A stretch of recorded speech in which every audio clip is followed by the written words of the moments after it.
the weight of her new reality bearing down on her with every passing hour. Tomorrow would mark the beginning of a life she had never wished for, a future bound to Tyrion Lannister.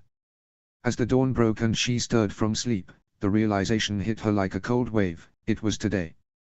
Their marriage would be announced before the entire court, a moment that would seal her fate. They had chosen the open court in the hopes that the public setting might temper Joffrey's infamous rage, though Sansa knew better than to count on it. If he lashed out, there would be no telling what chaos might follow in front of all the gathered nobles. The uncertainty gnawed at her, but all she could do was prepare for whatever was to come. On her dresser, the red and gold gown lay folded, waiting for her. It was finely made, elegant but unmistakably Lannister in its design. Tyrion had sent it, insisting that she wear it to further cement their image as a united couple, untouchable, even under the king's gaze. Shae entered quietly, not even a word of greeting. She moved toward the dresser and began helping Sansa into the gown, her hands working mechanically as if she were dressing a doll. The silence between them was suffocating, and Sansa couldn't bear it any longer. Shae had been kind once, almost a friend. She had always been there with a small smile or a comforting word when Sansa felt lost or alone in the treacherous world of King's Landing. But now, that warmth was gone, replaced by cold indifference. Shae hadn't spoken to her since Sansa had confided the news of her upcoming marriage to Tyrion. There was something in her eyes, something bitter, like betrayal. Sansa tried to meet her gaze in the mirror, hoping for some acknowledgement, some sign of the woman she had come to trust. But Shae's face remained hard, her eyes distant. It felt as though another person had turned away from her, another betrayal in a long line of them. Sansa had been abandoned before, by her father, her mother, both lost to the war. And now, it seemed Shae had left her, too, even if she was still physically present. Her heart ached, but she steeled herself. She had no time for tears now, not with what lay ahead. Today, she would have to face the court, the whispers, the stares, and, most terrifying of all, Joffrey. ________. The open court always attracted a considerable crowd, but with the excitement surrounding Joffrey's impending wedding, the numbers had swelled to nearly double. The great hall buzzed with the chatter of lords and ladies, their finery gleaming in the light that streamed through the massive stained glass windows. As Sansa stepped into the hall, her heart raced, and she felt a sense of isolation wash over her. She scanned the throng, desperately searching for a familiar face, for Roslyn or Robb, but found neither amidst the sea of silk and velvet. Just as doubt began to creep in, she heard a voice from behind her. "Shall we?" Turning around, Sansa was met with Tyrion, his presence both comforting and unexpected. He wore an outfit that echoed the rich hues of her own dress, a subtle display of their union. His eyes held a kindness that she found reassuring, and she couldn't help but return his smile, even if it felt fleeting in the grand scheme of the day. Together, they navigated through the throngs of nobility, moving toward the front of the hall where the raised dais awaited them. Each step felt heavy with the weight of their circumstances, but Tyrion's steady presence provided a sliver of confidence amidst her swirling fears. Sansa felt her breath quicken as they approached the front, the whispers and glances of the crowd beginning to envelop them. This was it, there would be no turning back. As Sansa and Tyrion stepped up to the foot of the throne, the tension in the hall shifted dramatically. Suddenly, a side door creaked open, and Joffrey strode in, a predatory gleam in his eye. Behind him were Margaery and Cersei, both women exuding their own brands of authority and allure. Joffrey took his seat on the Iron Throne, his posture exuding arrogance and entitlement, while Cersei and Margaery flanked him, positioning themselves as his loyal protectors. As Sansa's gaze shifted uneasily between the trio, her eyes met Joffrey's. He was staring directly at her, a twisted smile spreading across his face. The sight of it sent a wave of nausea through her, and she quickly looked away, her stomach churning at the memory of what he had done. Just the sight of him filled her with dread, a sickening reminder of the cruelty he was capable of. The atmosphere shifted again as the grand doors swung open, admitting Tywin Lannister. His presence commanded immediate respect, and the hall fell into a hushed reverence as he strode forward, each step deliberate and imposing. His sharp gaze swept over the crowd before settling on the throne where Joffrey lounged, an expression of muted disapproval crossing his face. Tywin made his way down the long aisle, nodding curtly to the king in acknowledgement before ascending the stairs to the throne. He turned to Circea, his daughter, and spoke in a low, firm voice. "You're excused, daughter." Circea hesitated, her brows knitting together in surprise. She opened her mouth as if to protest, but a single look from Tywin silenced her. With a reluctant nod, she descended the steps and joined Tyrion's side, a flurry of emotions flickering across her face, anger, defiance, and perhaps even a hint of regret. Joffrey watched the exchange with barely concealed irritation, the king's expression hardening as he surveyed the scene. Margaery, ever the diplomat, kept her gaze fixed on Joffrey, a serene smile on her lips as if to pacify the brewing storm of his emotions. An announcer stepped forward, his voice booming through the great hall, Lord Tyrion Lannister to address the king. Tyrion straightened his tunic and took a step forward, offering a curt bow in the direction of the Iron Throne. "Your Grace," he greeted, his voice steady though tension rippled through the air. Joffrey leaned forward, a smug grin playing on his lips as he studied his uncle.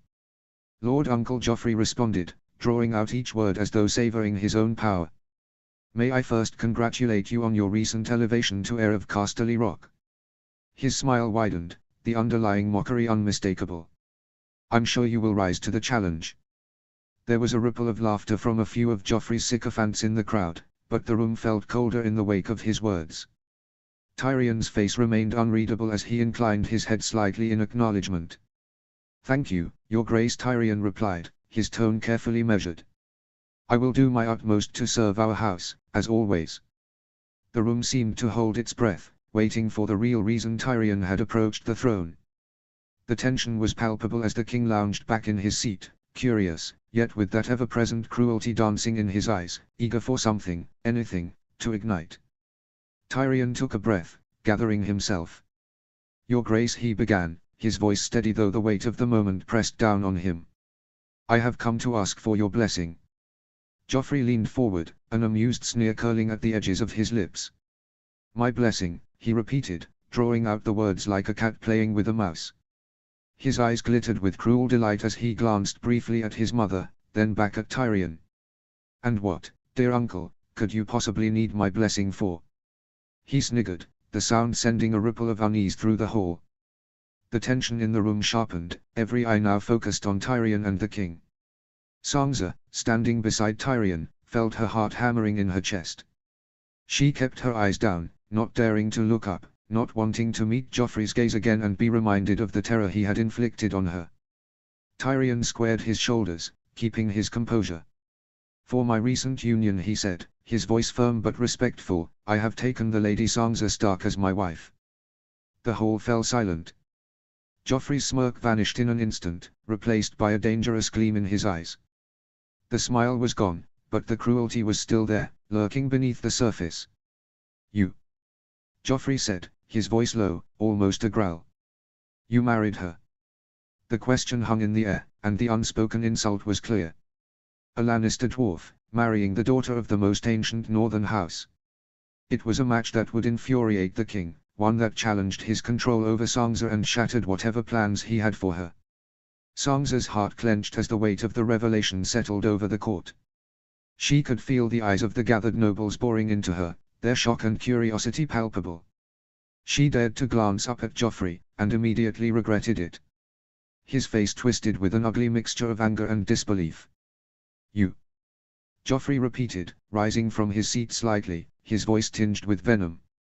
"How amusing."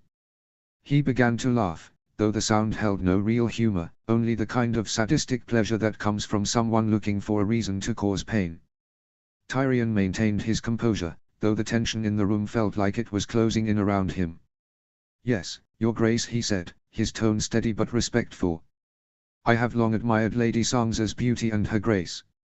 I sought her hand in marriage, and her brother, Lord Robb Stark, consented. We were wed last night, and now I come before you, asking for your blessing in front of this court." Joffrey's eyes flicked to Sansa, cold and calculating. "Did she cry?" he asked, his voice dripping with malice. "Did she beg you not to?"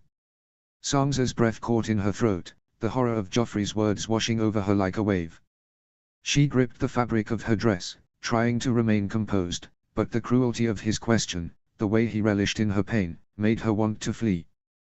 She had cried and she had begged him not to, Joffrey, not Tyrion. Tyrion's face tightened, a flicker of anger breaking through his controlled facade. He stepped forward slightly, placing himself between Joffrey and Sansa, subtly shielding her from the king's gaze. Lady Sansa has been nothing but dutiful and kind, Tyrion said, his voice firm. And she deserves your respect, as does this marriage. Joffrey sneered, his fingers drumming impatiently on the arm of the Iron Throne. His eyes burned with a dangerous gleam as he leaned forward, his lips curling into a twisted smirk. Respect, he spat, venom lacing his voice. She's mine. Before Joffrey could finish, Tywin Lannister, ever calculating and cold as steel, swiftly placed a firm hand on his grandson's shoulder. The gesture was subtle but commanding, a silent warning. His sharp gaze never wavered from Joffrey as he interjected smoothly, his voice cutting through the tension like a blade. The crown congratulates you on your marriage, Lord Tyrion, Tywin declared, his tone leaving no room for defiance.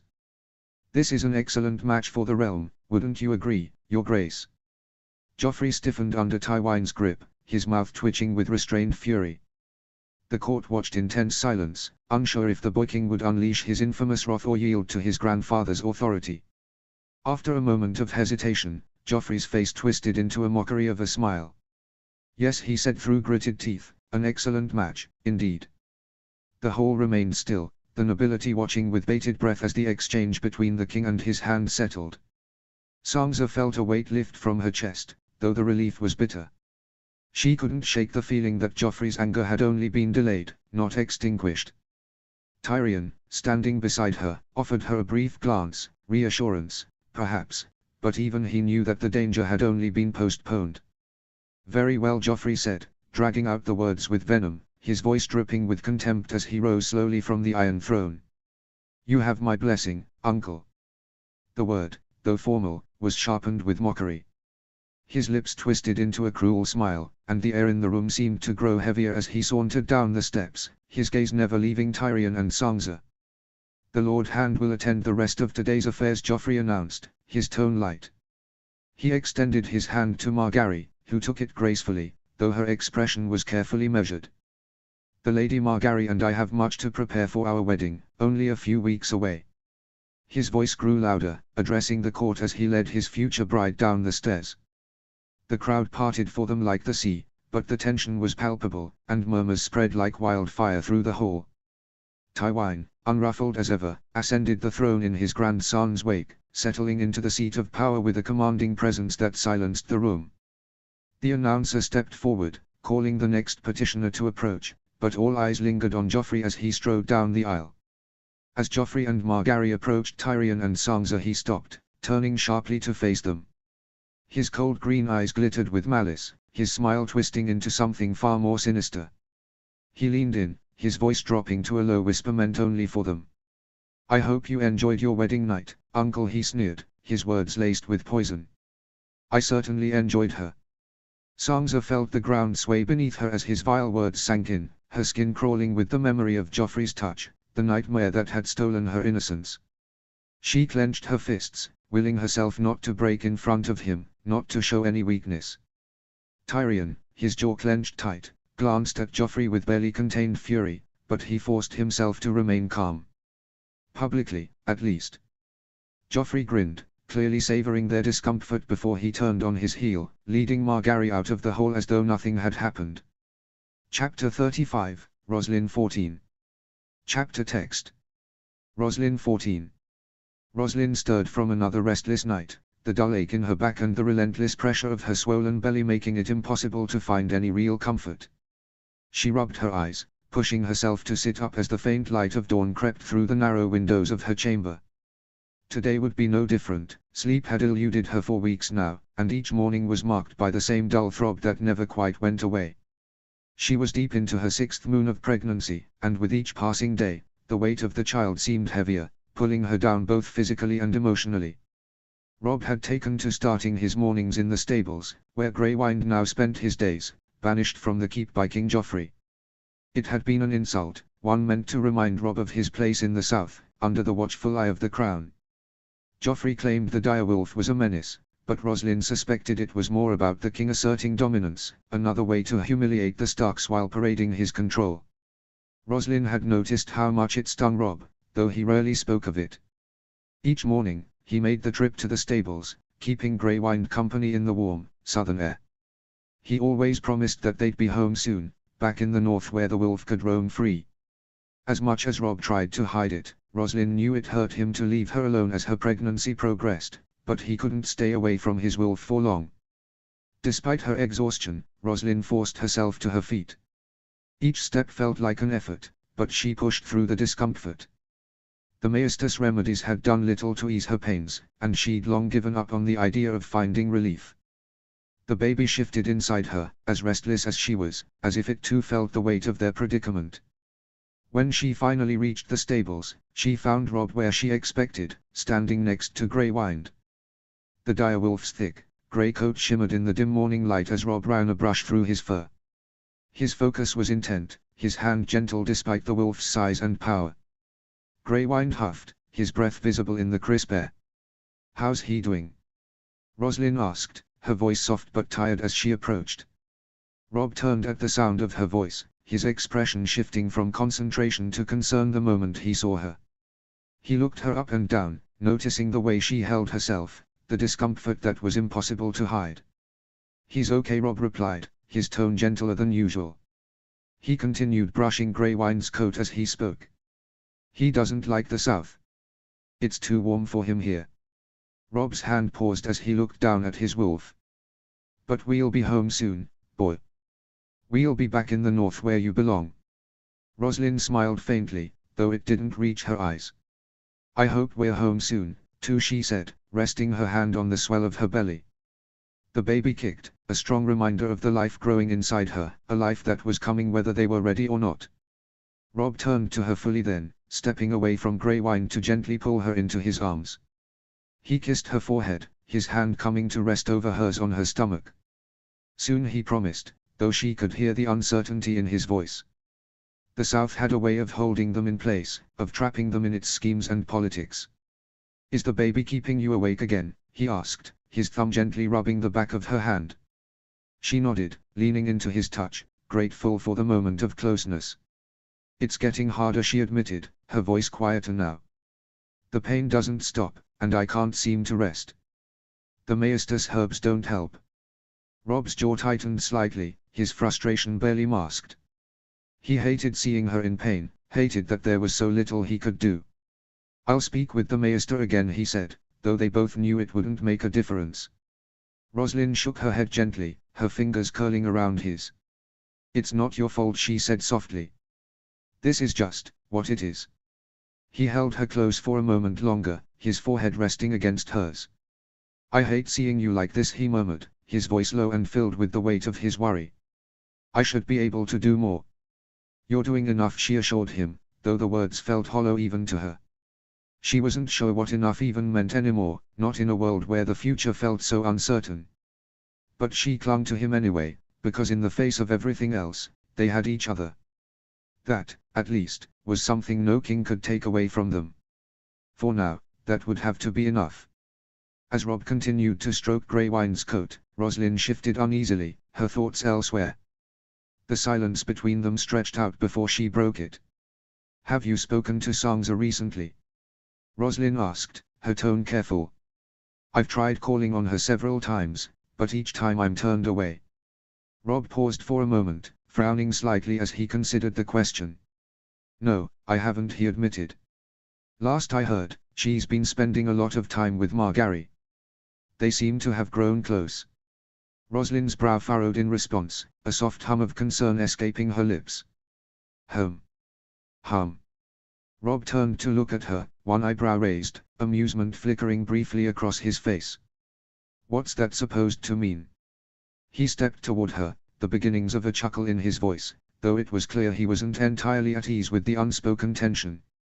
Roslin glanced at him, then away, chewing lightly on her bottom lip before she finally spoke. "I just mean," she started, trying to choose her words carefully.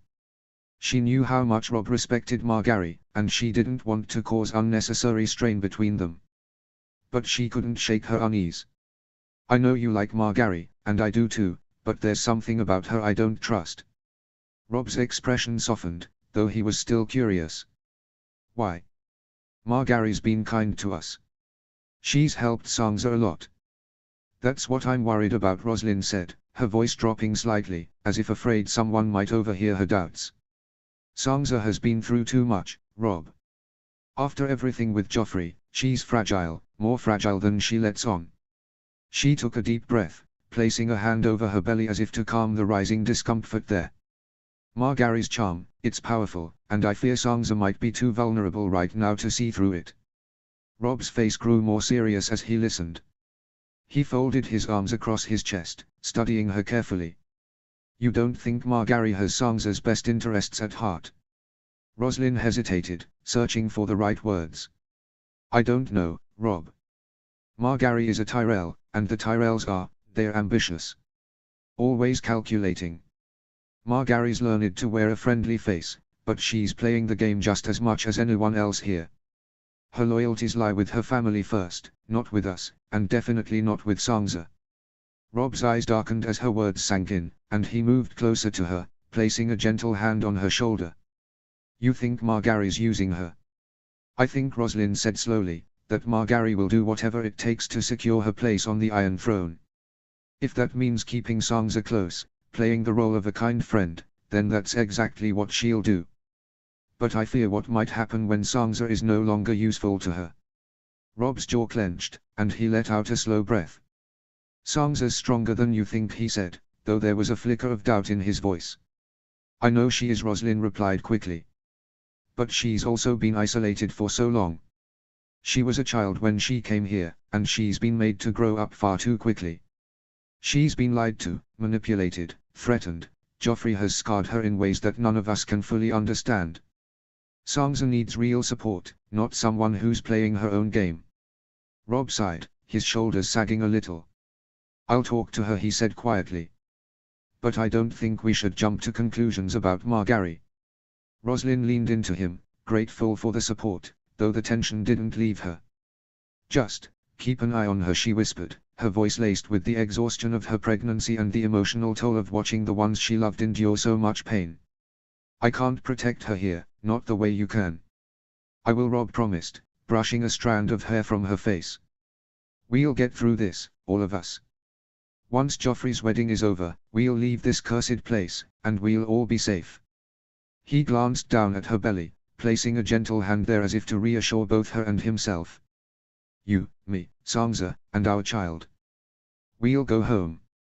Rosalind gave a small smile, though her heart still weighed heavy. Home felt so far away. But for now, it was all they had to hold on to.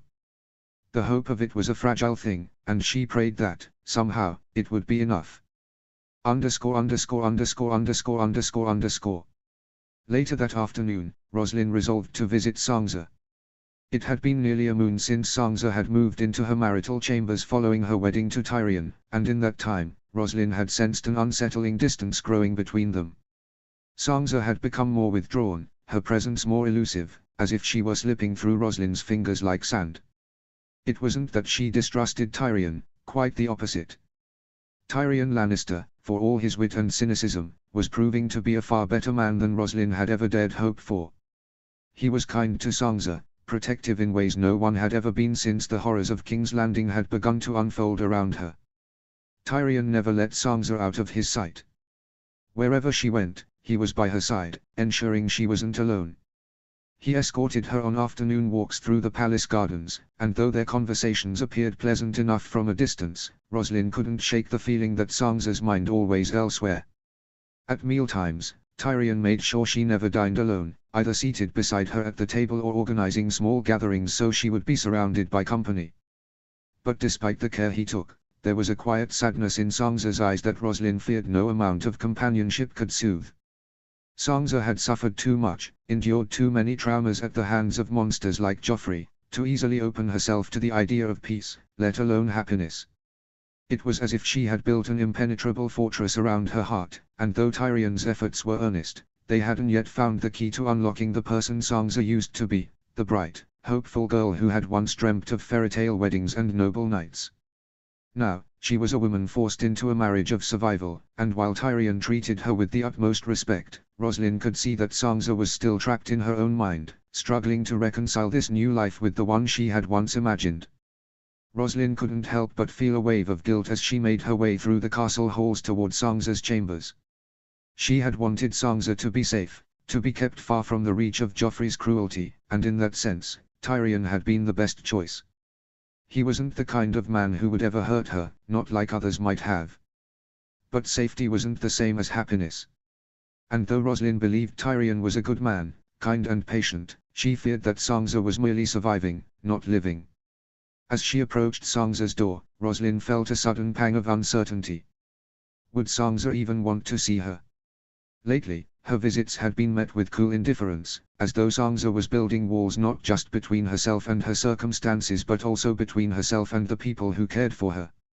Roslyn wondered if her own concern had inadvertently become suffocating, if Sansa felt that the protection offered by Tyrion and her family was just another cage. She knocked softly on the door, waiting for an answer that didn't immediately come. After a long pause, the door creaked open, revealing one of Sansa's handmaidens. She gave Roslyn a polite nod, ushering her inside. The chamber was dimly lit, the heavy curtains drawn against the afternoon sun. Roslyn's eyes scanned the room until they landed on Sansa, seated by the window, staring out at the distant horizon with a distant, wistful expression. "Sansa!" Roslyn called softly, stepping forward. Sansa turned at the sound of her voice, but the smile that graced her lips didn't reach her eyes. "Roslyn," she said, her voice quiet, almost fragile. "It's good to see you." Roslyn moved closer, her heart aching at the sight of her sister-in-law. "I've missed you," she admitted. "I feel like it's been ages since we've had a proper talk." Sansa glanced down at her hands, folded neatly in her lap. "I've just been busy," she said, though the words sounded hollow. She gestured vaguely to the room, as if her entire world had been reduced to these four walls. "Tyrion keeps me occupied." Roslyn's brow furrowed with concern. "He means well," she said, her voice gentle. "He cares about you, Sansa. He wants to make sure you're safe, that you never feel alone." "I know," Sansa replied, her tone polite but distant. "He's kind. And he's been good to me, truly." But there was a pause, a hesitation in her voice that didn't go unnoticed. Roslyn pulled a chair closer and sat beside her. "But..."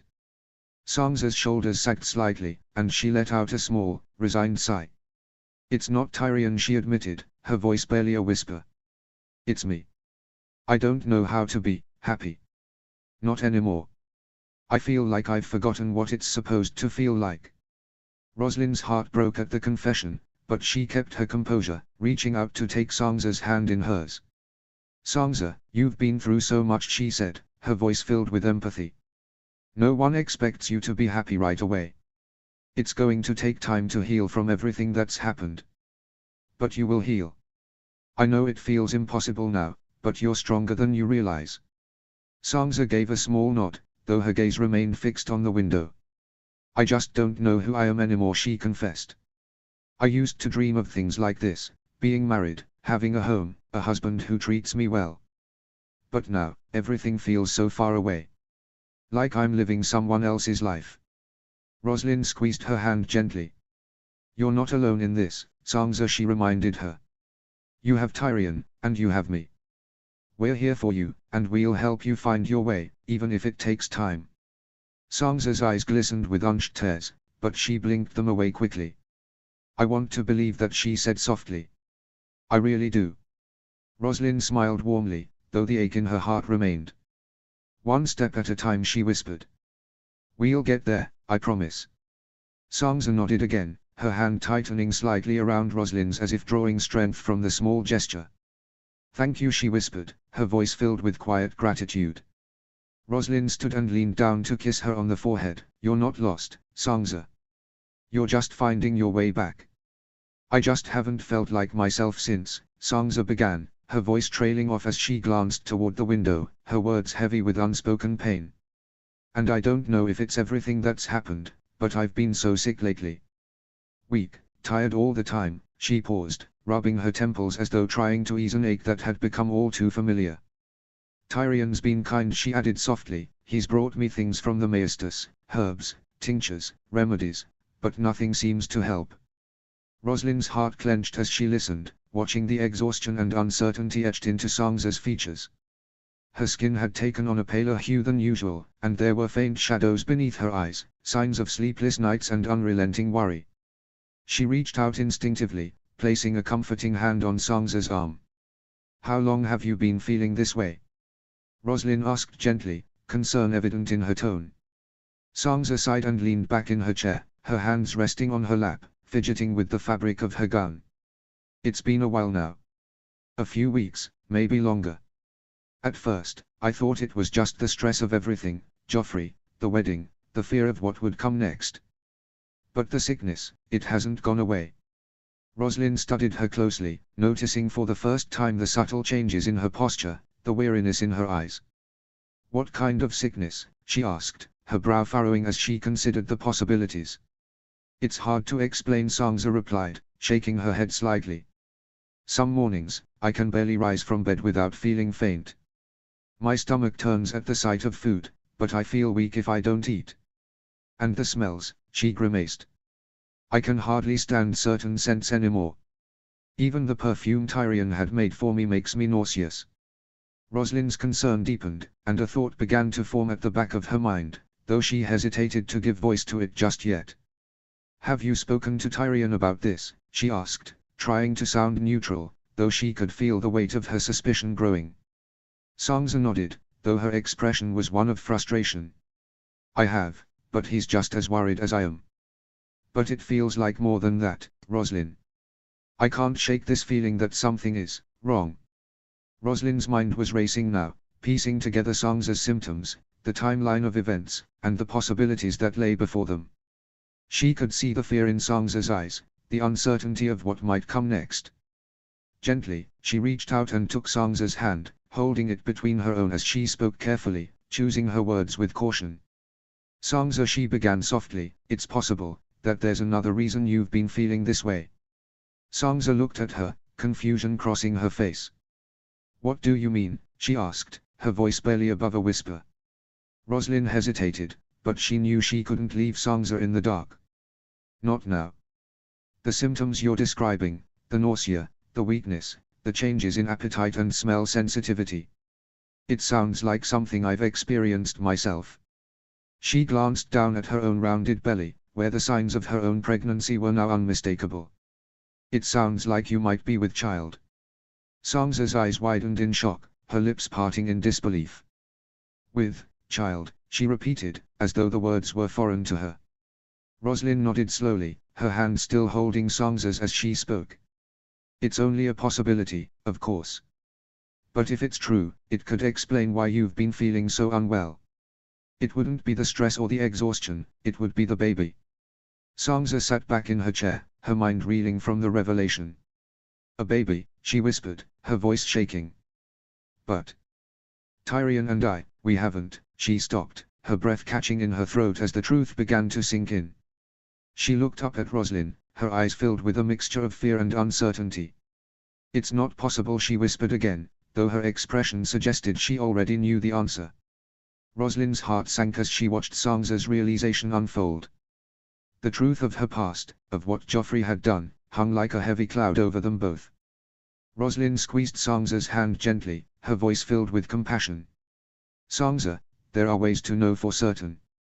The Maestus could examine you, give you answers.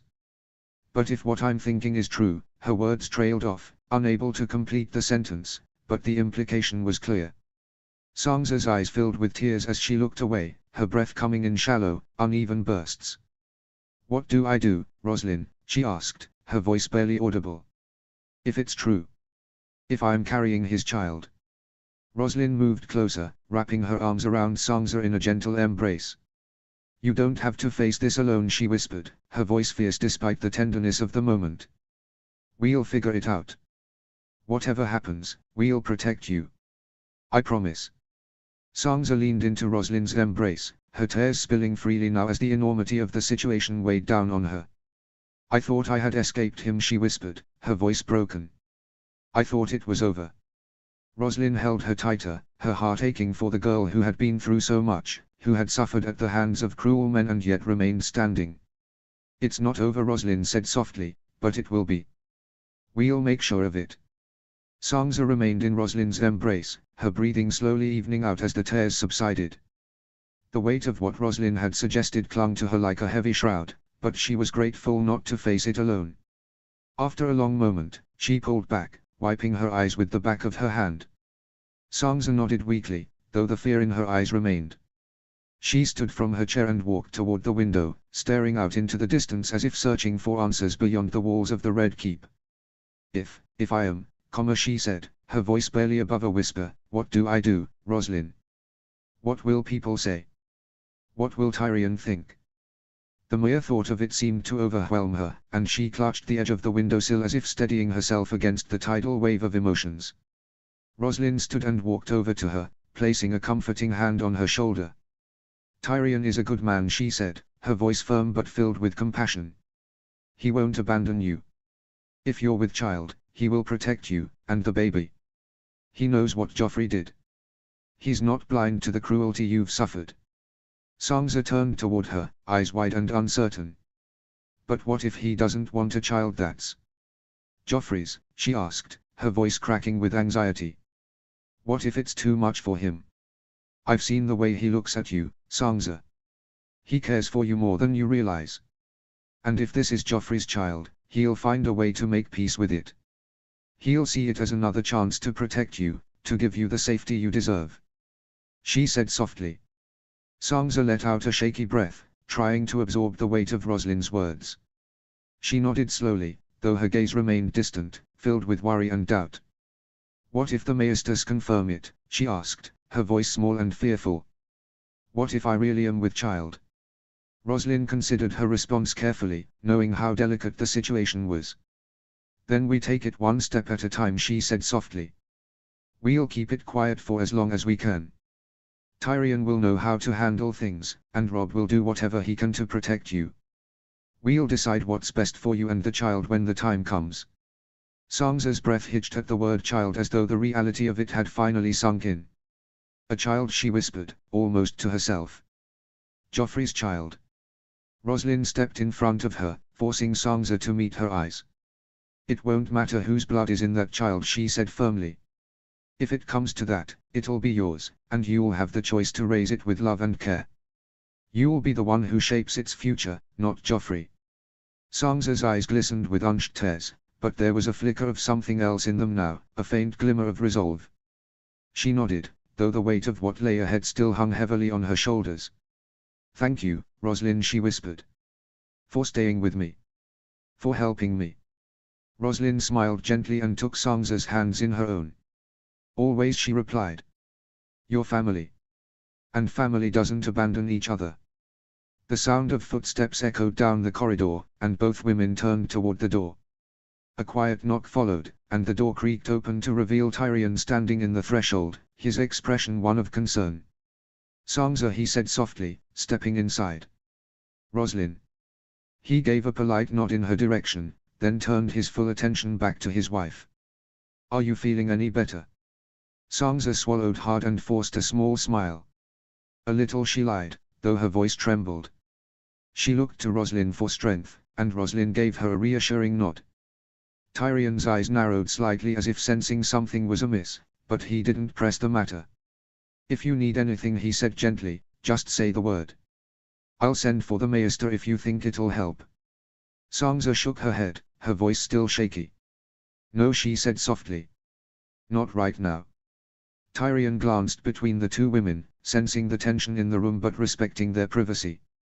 "Very well," he said quietly, "I'll be in the study if you need me."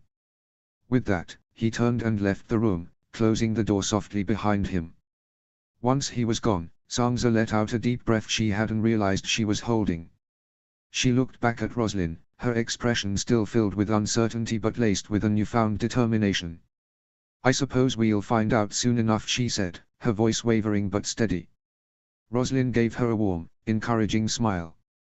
"We'll face whatever comes together, Sansa. You're not alone in this." And with that, the two women stood in silence, preparing themselves for whatever the future would bring. Chapter 36, Tyrion 2. Chapter text. Tyrion 2. Days had passed, and Sansa had not stepped foot outside their chambers. The room, once foreign and cold, had become a prison of her own making, the heavy drapes drawn to block out the world. The air inside felt oppressive, thick with unspoken sorrow. Every time Tyrion tried to approach her, she turned away, curling deeper into herself, her silence laced with heartache he could not unravel. Since Roslyn's visit, Sansa had retreated further, breaking into sobs that seemed to carry through the long hours of the night, continuing into the next day. Tyrion watched helplessly as the woman he had sworn to protect fell apart before his eyes, her grief pulling her into an abyss he couldn't reach. She cried without explanation, her hands sometimes trembling, her eyes haunted by something she hadn't yet revealed. Tyrion's patience, though vast, was tested. He had tried talking to her, offering soft words, attempting to coax out whatever burden she carried, but every question was met with silence or tears. He sat by her side, unsure whether his presence comforted her or only made the weight on her shoulders heavier. At a loss, Tyrion had turned to Roslyn, hoping she might shed light on the situation, might help him understand the cause of Sansa's despair. But Roslyn had been distant too, tight-lipped and cautious. When he'd confronted her, desperation creeping into his voice, she had only shaken her head. "Please," Tyrion had begged, his frustration evident. "You know what happened. She's been like this since you left. I can't help her if I don't understand." But Roslyn had remained unmoved, her expression firm but filled with sympathy. "It's not my place, my lord," she had said quietly, her tone gentle yet resolute. "Sansa needs to tell you when she's ready. Whatever it is, it's not for me to speak of." Her words had been final, leaving Tyrion with a hollow sense of helplessness. He had no choice but to wait, though the waiting was torturous. The uncertainty gnawed at him, and he found himself replaying moments over and over, searching for any clue, any sign of what had broken Sansa so completely. In the days that followed, he tried to maintain his usual duties, though his mind constantly drifted back to the darkened room where his wife sat, withdrawn from the world. He spoke with the Maesters, though none could offer any remedies beyond the potions that had already failed to soothe her. Servants came and went, quietly bringing meals she barely touched, their pitying glances making Tyrion feel even more impotent. Each night he watched the shadows stretch long across the chamber walls as the candles burned low. He would lie awake, listening to the sounds of her quiet weeping, the anguish in her sobs filling the silence between them. Tyrion had endured much in his life, scorn, mockery, violence, but this helplessness was something else entirely. He had no weapon against it, no armor to shield either of them from the sorrow that seemed to suffocate the room. He yearned to reach her, to break through whatever wall had gone up between them, but the more he tried, the more unreachable she became. All he could do now was wait for Sansa to find her voice, wait for her to let him in, wait for the day when she would finally speak the truth that weighed so heavily on her fragile shoulders. But how long could he wait? And when she did speak, what devastating truth would come? The night before Joffrey's wedding had arrived, and with it, a growing sense of dread that hung heavily in the air. The castle bustled with preparations for the grand spectacle to come, but inside Tyrion's chambers, all was quiet save for the soft rustling of Sansa shifting restlessly beneath the covers. She had barely moved all day, not even to dress. Her hair, which once had been meticulously braided every morning, lay tangled and limp against the pillow, a small testament to the weight of her despair. Tyrion stood by the window, staring out into the darkness. The torches from the courtyard below flickered like distant stars, but there was no comfort in their warm glow tonight. He had tried to give her space, hoping that time would allow her to heal, but time had done nothing but deepen the chasm between them. Every day that passed without a word, without even a hint of the vibrant girl she once was, wore at him. The more he tried to be patient, the more futile it seemed. As he turned back to look at her, lying motionless beneath the blankets, something inside him snapped. He could no longer remain passive. He needed answers. No, they needed answers if they were to survive what was to come. They had to stand together tomorrow at the wedding feast, present a united front to Joffrey, to the court, to the entire realm. And yet here they were, adrift, with Sansa trapped in her own silence and Tyrion unable to reach her. He approached the bed slowly, the floor creaking beneath his careful steps. Gently, he sat down on the edge of the mattress, feeling the soft give beneath his weight. Sangza didn't move, her gaze fixed on the far wall, her eyes distant and dull. Tyrion's heart clenched at the sight. This was not the girl who had been so full of hope and dreams, the one who had spoken of Winterfell snow and family dinners with warmth in her voice. This was someone who had been broken, and he had failed to stop it. Sangza, Tyrion said softly, his voice barely more than a whisper.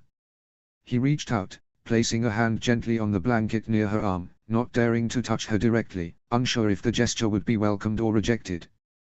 "Please, speak to me." She gave no response, her breathing shallow and steady, but he could see the tension in her form, the way her fingers clutched at the fabric of the sheets as though they were her only anchor. "I may not understand," Tyrion continued, his voice cracking slightly with emotion, "but I can try.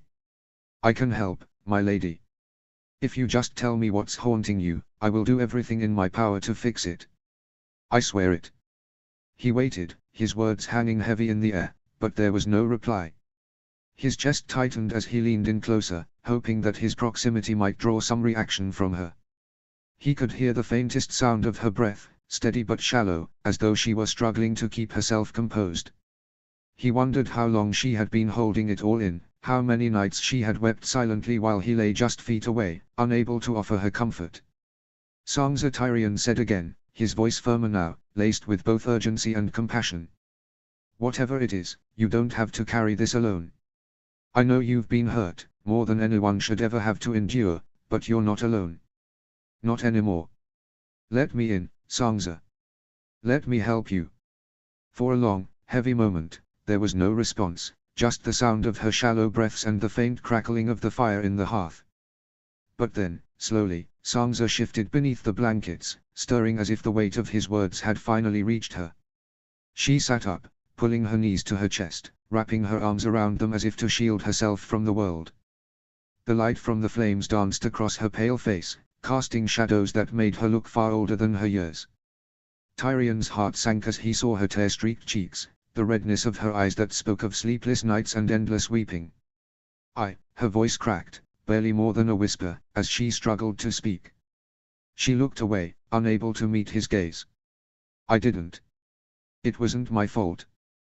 Tyrion stepped closer, sitting beside her on the edge of the bed, careful not to startle her with his nearness. He reached out gently, but stopped short of touching her, knowing that any sudden movement might drive her back into herself. "I know, Sangza," he said softly. "It wasn't your fault. None of it was." She squeezed her eyes shut as if trying to block out the memories that flooded her mind. "Is this why?" Tyrion asked gently, sensing the floodgates were beginning to open. "Is it what he did to you, Joffrey?" At first, she only nodded, biting her lip as fresh tears welled in her eyes. "Yes," she whispered, her voice trembling with the weight of the truth. "But, it's not just that. I did everything I was told, after it happened." Tyrion felt a knot tighten in his chest. The thought of what Joffrey had done to her, the cruelty and torment she had endured, made his blood boil. He swallowed hard, keeping his voice steady for her sake. "I know, my lady," he said softly. "You did nothing wrong." Sangza sniffed, her fingers tightening around her knees as she stared blankly at the floor. "Roslyn." "Roslyn said it would be okay," she muttered, her words coming out in a jumbled rush. "She said it wouldn't happen if I did what she told me. I took the tea, like she said." "The tea?" Tyrion's brow furrowed in confusion. "What tea?" Sangza glanced at him, her face stricken with guilt and fear. "It was a tea that Robb brought from the Maester," she explained haltingly. "Roslyn said it would stop me from—" She trailed off, but Tyrion suddenly understood, the realization dawning on him like a blow to the chest.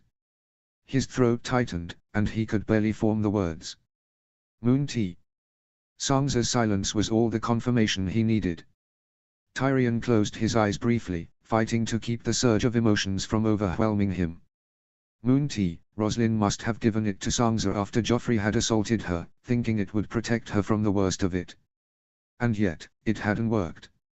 "She said it wouldn't happen," Sangza repeated, her voice barely more than a broken whisper. "But it has.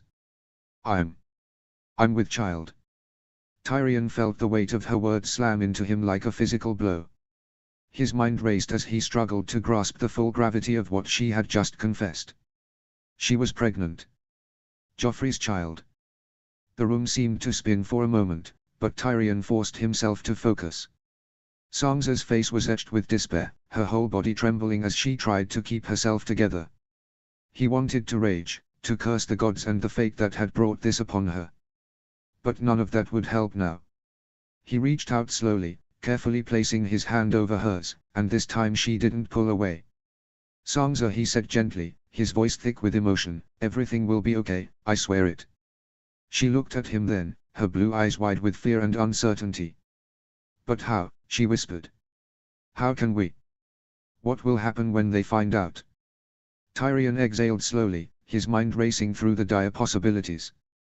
If word got out that Sansa was carrying Joffrey's child, it would ruin her, destroy her reputation entirely.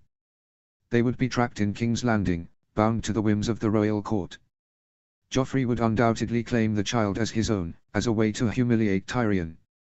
The child would be subject to Joffrey's cruelty, which Tyrion had no doubts would extend to his own child. The child would be forced to watch as Joffrey's other children on Margaery would be revered, but they would be unable to leave. But Sansa would be at Joffrey's mercy. She would be his to torment, his to control. Tyrion wouldn't, let that happen. Not to her. "I'll claim the child as mine," Tyrion said firmly, his mind already piecing together the plan. "We'll wait until after the royal wedding. Once we return to Casterly Rock, we can announce that we're expecting our first child. No one will question it. We're newly married, people will expect it. And my father, he'll be delighted." Sansa's wide, tear-streaked eyes met his, disbelief flickering across her face. "You would do that?" she asked, her voice barely above a whisper. "You would raise his child? After everything he's done?" Tyrion's expression softened as he looked at her. "This child will be yours," he said gently. "That's all that matters to me. No one else needs to know the truth, not even Joffrey. I won't let him have any claim over you or the baby." Sansa hugged her knees tighter to her chest, her breath shaky. "But the child will still be his, not yours," she said, her voice laced with fear and uncertainty. What if people find out? What if Joffrey finds out?" Tyrion leaned in, his eyes calm but unwavering. "Joffrey can say whatever he wants, but if he tries to claim this child, he'd have to admit to what he's done. He won't risk that. As for everyone else, they'll believe whatever they want to believe regardless of the truth. You've seen how quickly rumors spread when Roslyn's pregnancy became known." Sansa hesitated, her heart torn between the comfort Tyrion offered and the horror of what had happened to her. "You would be taking on so much, Tyrion. I don't deserve this kindness." "You deserve far more than what this world has given you," Tyrion said quietly. "I promised to protect you, Sansa, and I intend to keep that promise. This child, he or she doesn't need to bear the sins of the father. They'll be Lannister in name, Stark in spirit." For the first time in what felt like an eternity, a small glimmer of hope lit in Sansa's eyes. What if it's not enough? What if people still see through it? Tyrion sighed but remained resolute. "Then we face it together. But I believe this is our best chance. The sooner we leave King's Landing, the better. Once we're at Casterly Rock, no one will dare question us." Sansa's lip trembled as she looked at him, searching his face for any hint of deception or hesitation. She found none. "Thank you," she whispered. "I don't know how to repay you for this." "There's nothing to repay," Tyrion replied softly. "You've been through enough, and you deserve a chance at peace, at a life free from Joffrey's cruelty. If this is the way to give you that, then I'll do it, without question." Sansa nodded slowly, the weight of their decision beginning to settle over her. I'll try to be strong," she said, her voice gaining a little strength. "For the child, for us. We'll face it together," Tyrion reassured her. He reached out and gently took her hand. "No one will take this from you, not Joffrey, not anyone." Sansa nodded again, this time more firmly, and for the first time since her world had collapsed, she felt a small flicker of hope. Tyrion would protect her, and together, they could find a way to survive. All we need to do is survive tomorrow, Tyrion said, his voice low but resolute. He'll try to provoke us, Sansa, he'll push and test every boundary, but we need to resist. We can't give him the satisfaction of seeing us break. He reached for her hand, squeezing it gently. I promise you, I won't let him hurt you again. Not now, not ever. But tomorrow, we may have to play his games, just for a little while longer. Keep our heads down, endure what we must. After the wedding, we'll leave for Casterly Rock, far from his reach, and we can start over. You, me, and the baby. _________. The morning of the wedding dawned, and for the first time in days, Tyrion watched as Sansa slowly got out of bed, her movements hesitant but determined. He gave her space, leaving the room so she could bathe and dress in privacy.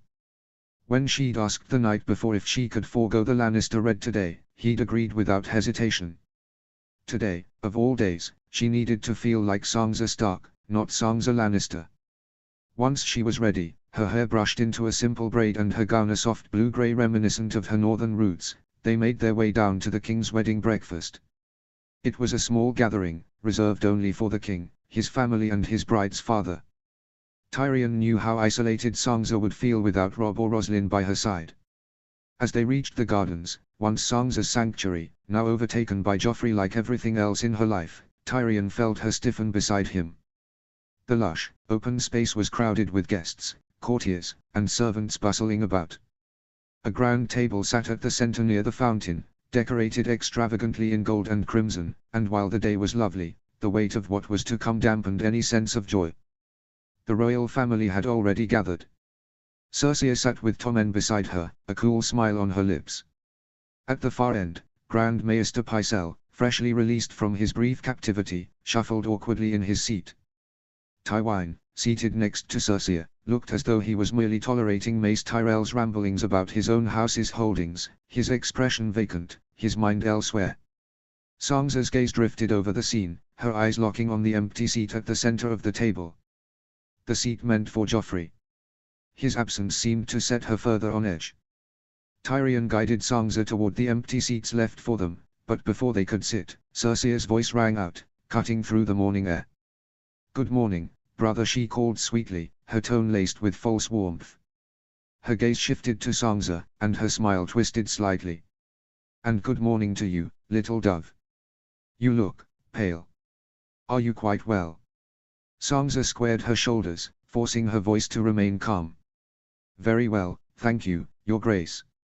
Sansa had trouble sleeping last night, Tyrion added, stepping in smoothly. "The excitement of the occasion, I imagine." Cersei's smile tightened. "Ah, of course. Weddings do stir such anticipation." Mace Tyrell, oblivious to the tension, let out a booming laugh. "Ah, I remember those days well. The early days of marriage," he said, turning to face Cersei, who smiled politely. "I don't think Aeleri and I slept a wink for weeks."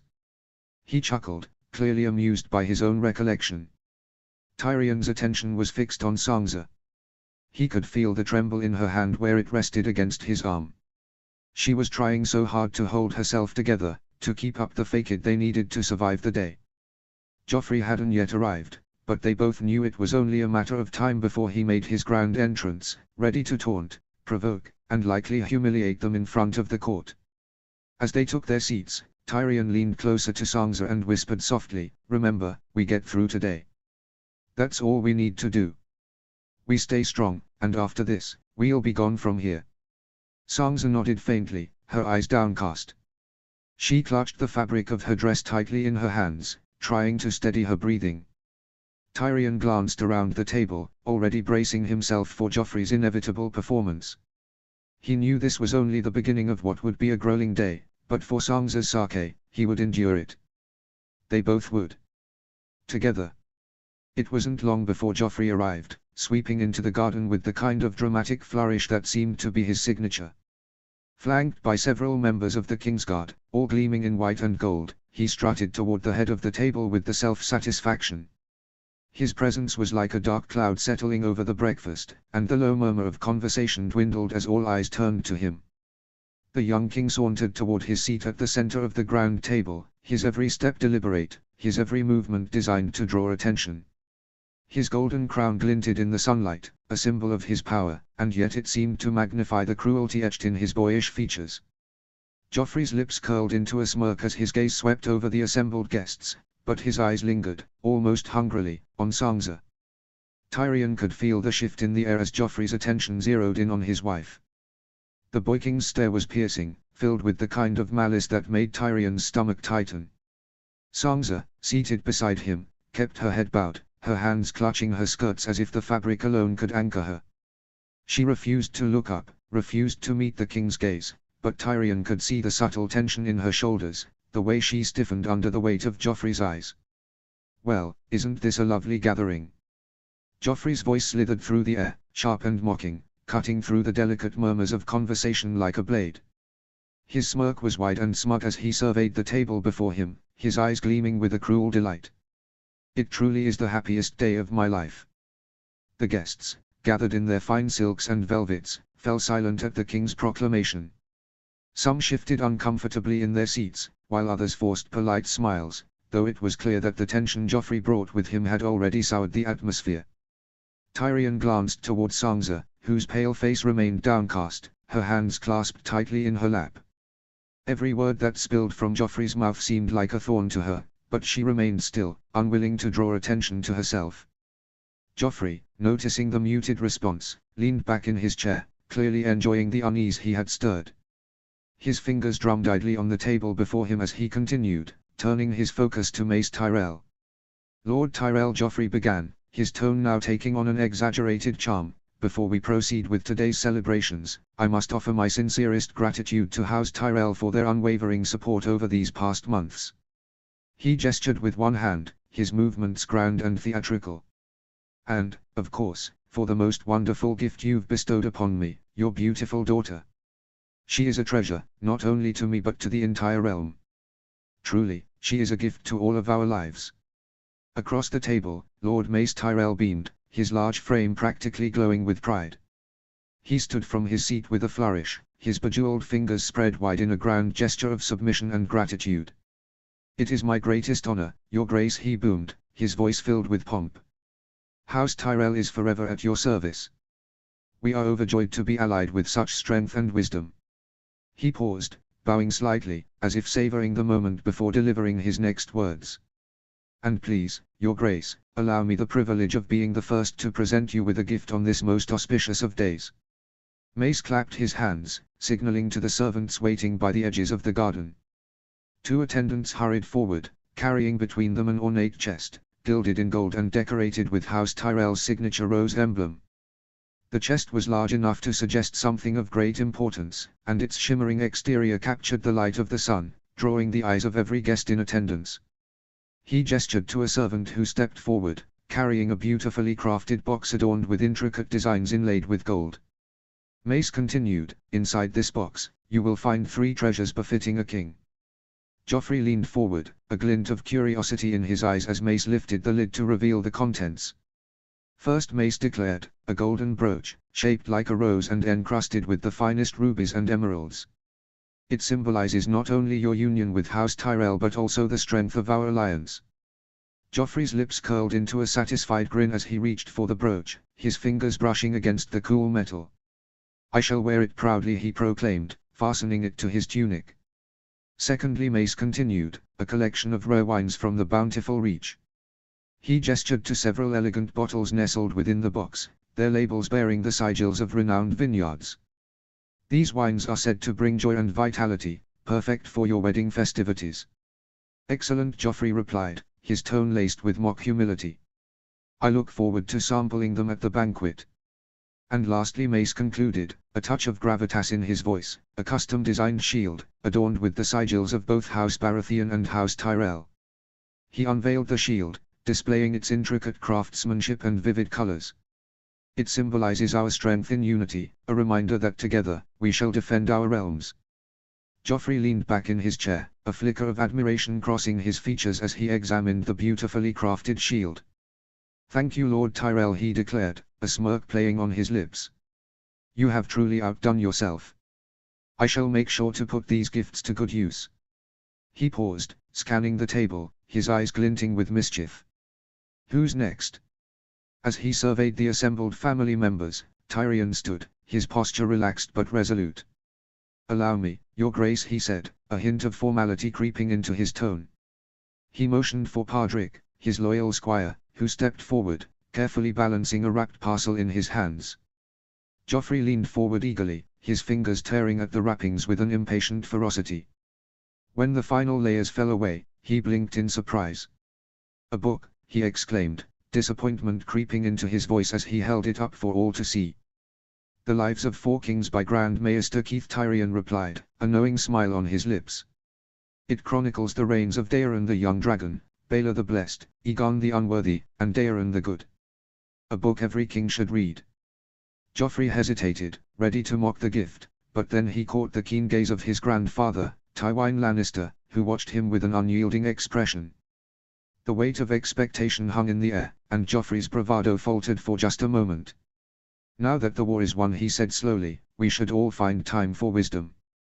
His words dripped with false sincerity, but Tyrion couldn't help but admire Joffrey's ability to play the part, even if it was disingenuous. "Thank you," Uncle Joffrey added, his tone too saccharine to be genuine. Tyrion settled back into his seat next to Sansa, the tension palpable between them.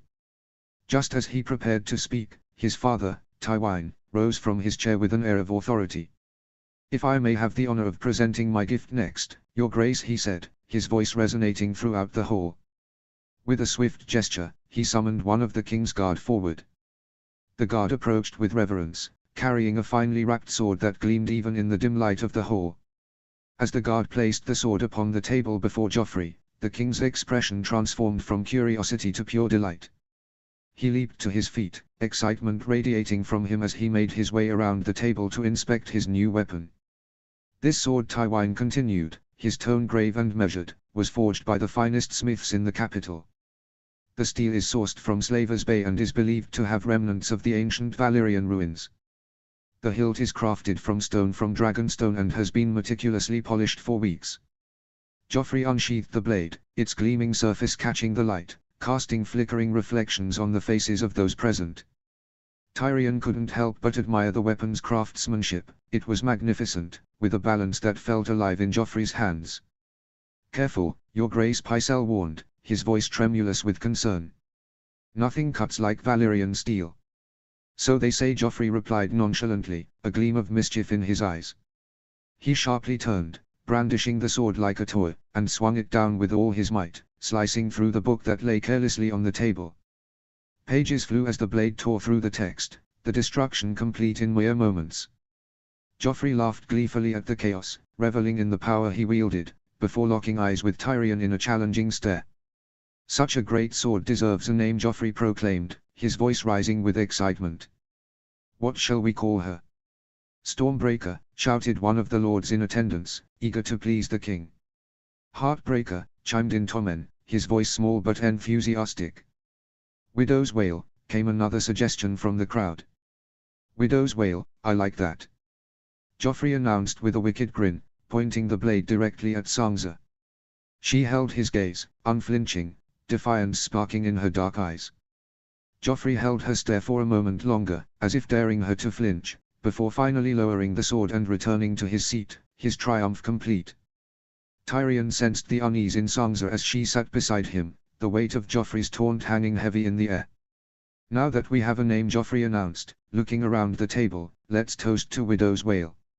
He lifted a goblet, filled to the brim with wine, and everyone else followed suit, albeit with reluctance. Tyrion raised his own goblet but felt a wave of anger wash over him at the sheer cruelty of the moment. The day was only just beginning. Chapter 37, Margaery 2. Chapter text. Margaery 2. This was Margaery's second wedding, and the atmosphere surrounding it couldn't have been more different from her first. Her marriage to Renly Baratheon had been a brief affair, conducted in the serene confines of the September Inn Highgarden. It had been an intimate ceremony, attended by no more than 20 close family and friends. Dressed in her finest gown, Margaery had felt beautiful, but the event itself had been devoid of the grandeur that accompanied a royal union. There had been no extravagant gifts, no lavish feast, and no boisterous celebrations. Instead, she had found herself waking the next day to the unexpected title of Queen, a label that felt both thrilling and hollow. Now, however, she stood on the cusp of a marriage that promised to be everything her first had not been. This time, the stakes were higher, and the atmosphere was alive with opulence and anticipation. The lavish decorations transformed the great September into a fairy tale, filled with flowers that cascaded from the walls and golden tapestries that caught the light like spun gold. The air was thick with the scent of exotic spices and sweet pastries, a promise of the indulgence to come. As she prepared for the ceremony, Margaery could hardly contain her excitement. This time, she would not just be a queen in name. The lords and ladies of the realm would gather to witness her ascension, and this time, she intended to make her mark. The first wedding had left her with lessons learned. She understood the intricacies of court politics and the importance of securing alliances. The stakes were now much higher, and she was determined to play the game to her advantage. With Joffrey, she could forge alliances that would bolster her family's power and ensure her place in the history of Westeros. As she stood before the ornate mirror, Margaery admired her reflection. Her gown was a masterpiece, crafted from rich silks that hugged her figure and adorned with intricate embroidery that shimmered under the light. Her hair was elegantly styled, adorned with jewels that glinted like stars in the night sky. She stood at the top of the aisle, taking a moment to absorb the grandeur of the hall before her. Hundreds, if not thousands, of attendees filled the space, their voices a low hum that echoed against the stone walls. Lords and ladies from every corner of the realm had gathered to witness this momentous occasion, their eyes shimmering with anticipation and curiosity. At the other end of the aisle stood Joffrey Baratheon. Margaery took a deep breath, allowing the air to settle in her lungs as she assessed the young king. He was far from the gentle, kind-hearted Renly. Joffrey had no patience for diplomacy or discussions of peace, his heart was steeped in ambition, and he spoke more of war and conquest than of unity and love. Yet, as she considered him, Margaery realized he could give her everything Renly couldn't. He would be a true husband. Underneath his bravado lay the potential for greatness, and with the right guidance, they could build a dynasty that would echo through the annals of history. As she locked eyes with Joffrey, she felt the weight of expectation pressing down on her. This was her chance to shape not just her future but the future of the realm. A small smile tugged at her lips. She would mold Joffrey into the leader he was destined to be, even if it required a bit of careful shaping. Her father, Lord Mace Tyrell, took her arm, offering a steadying presence as they began their slow procession down the aisle. He beamed at her, his face a portrait of pride, and Margaery felt warmth spread through her heart. As they moved closer to the altar, the flickering candlelight danced across the faces of the crowd, highlighting the anticipation in their eyes. Margaery could feel the energy in the room shift, the air thick with hope and speculation. She was no longer just a girl from Highgarden, she was a woman stepping into the role of queen, ready to take her place at Joffrey's side. The September's vaulted ceilings soared above them, adorned with intricate stained glass that filtered the sunlight into a kaleidoscope of colors, bathing the whole in ethereal light. This sacred space felt alive with the whispers of countless couples who had stood in the same spot, pledging their lives to one another. Yet, as she approached Joffrey, Margaery knew her path would be different. She had come to understand that love was not the only thing that mattered in this game. Power, ambition, and the will to shape one's destiny were just as crucial. Margaery would embrace this new reality, using every tool at her disposal to navigate the treacherous waters of the royal court. Finally, they reached the altar, and her father stepped back, his proud smile lingering in her mind. Margaery turned to Joffrey, who wore a mixture of excitement and arrogance. She returned his gaze with confidence, determined to ensure that this marriage would be a partnership of strength and influence. As the ceremony commenced, a wave of certainty washed over Margaery. In this moment, standing before the septon and surrounded by the grandeur of the September, she felt a powerful sense of purpose. The air was thick with expectation and the scent of burning candles, and as the septon began the rites, she focused her attention on Joffrey. The septon directed Joffrey to drape his cloak, a heavy fabric emblazoned with the golden stag of House Baratheon, over her shoulders, replacing the rich green and gold of House Tyrell. It was a symbolic act, an acknowledgement of the union between their two houses, but Margaery felt the weight of it, the mantle of responsibility settling upon her shoulders. Though she barely registered the words of the ceremony, her gaze remained locked with Joffrey's, searching for the connection she needed to cultivate. He had to love her, truly love her, not just as a queen or a political ally, but as a woman. As the Septon tied their hands together with a golden ribbon, Margaery smiled at Joffrey, a gentle, encouraging gesture. She had spent years learning the intricacies of courtly life, mastering the art of manipulation, and understanding the desires of men. A king was no different, he would respond to her guidance, and she would make him a ruler worthy of the Iron Throne. Let it be known that Margaery of House Tyrell and Joffrey of House Baratheon are one heart, one flesh, one soul, the Septon proclaimed, his voice resonating throughout the hall. Cursed be he who would seek to tear them asunder. The moment felt charged, and as Joffrey turned to face the crowd, his voice rang out, bold and defiant. With this kiss, I pledge my love. He cupped her face in his hands, leaning in for a kiss that was surprisingly gentle, a fleeting touch of lips that sent a ripple of applause through the assembled guests. In that instant, she felt the collective breath of the crowd, the excitement vibrating through the air, and knew this was just the beginning. As they stepped outside the September, the sunlight bathed them in golden warmth. Margaery's heart swelled as she beheld the throngs of people gathered in the streets, their faces alight with joy and anticipation. The people of King's Landing had turned out in their thousands to witness the union of their king and queen. Joffrey had always seemed anxious around the common folk, but Margaery knew that this moment was crucial. Taking the lead, she raised her hand, waving enthusiastically at the crowd. "Look," she said to Joffrey, her voice tinged with encouragement. "They want to see you." It didn't take long for him to join in, the tension in his shoulders easing as he followed her lead. Together, they became a unified front, a spectacle of power and beauty. The crowd erupted into chants of King Joffrey, Queen Margaery, and soon it transformed into a thunderous "Long live the King! Long live Queen Margaery!" The noise swelled around them, filling the streets with a sense of elation that Margaery hoped would reach the very hearts of the people.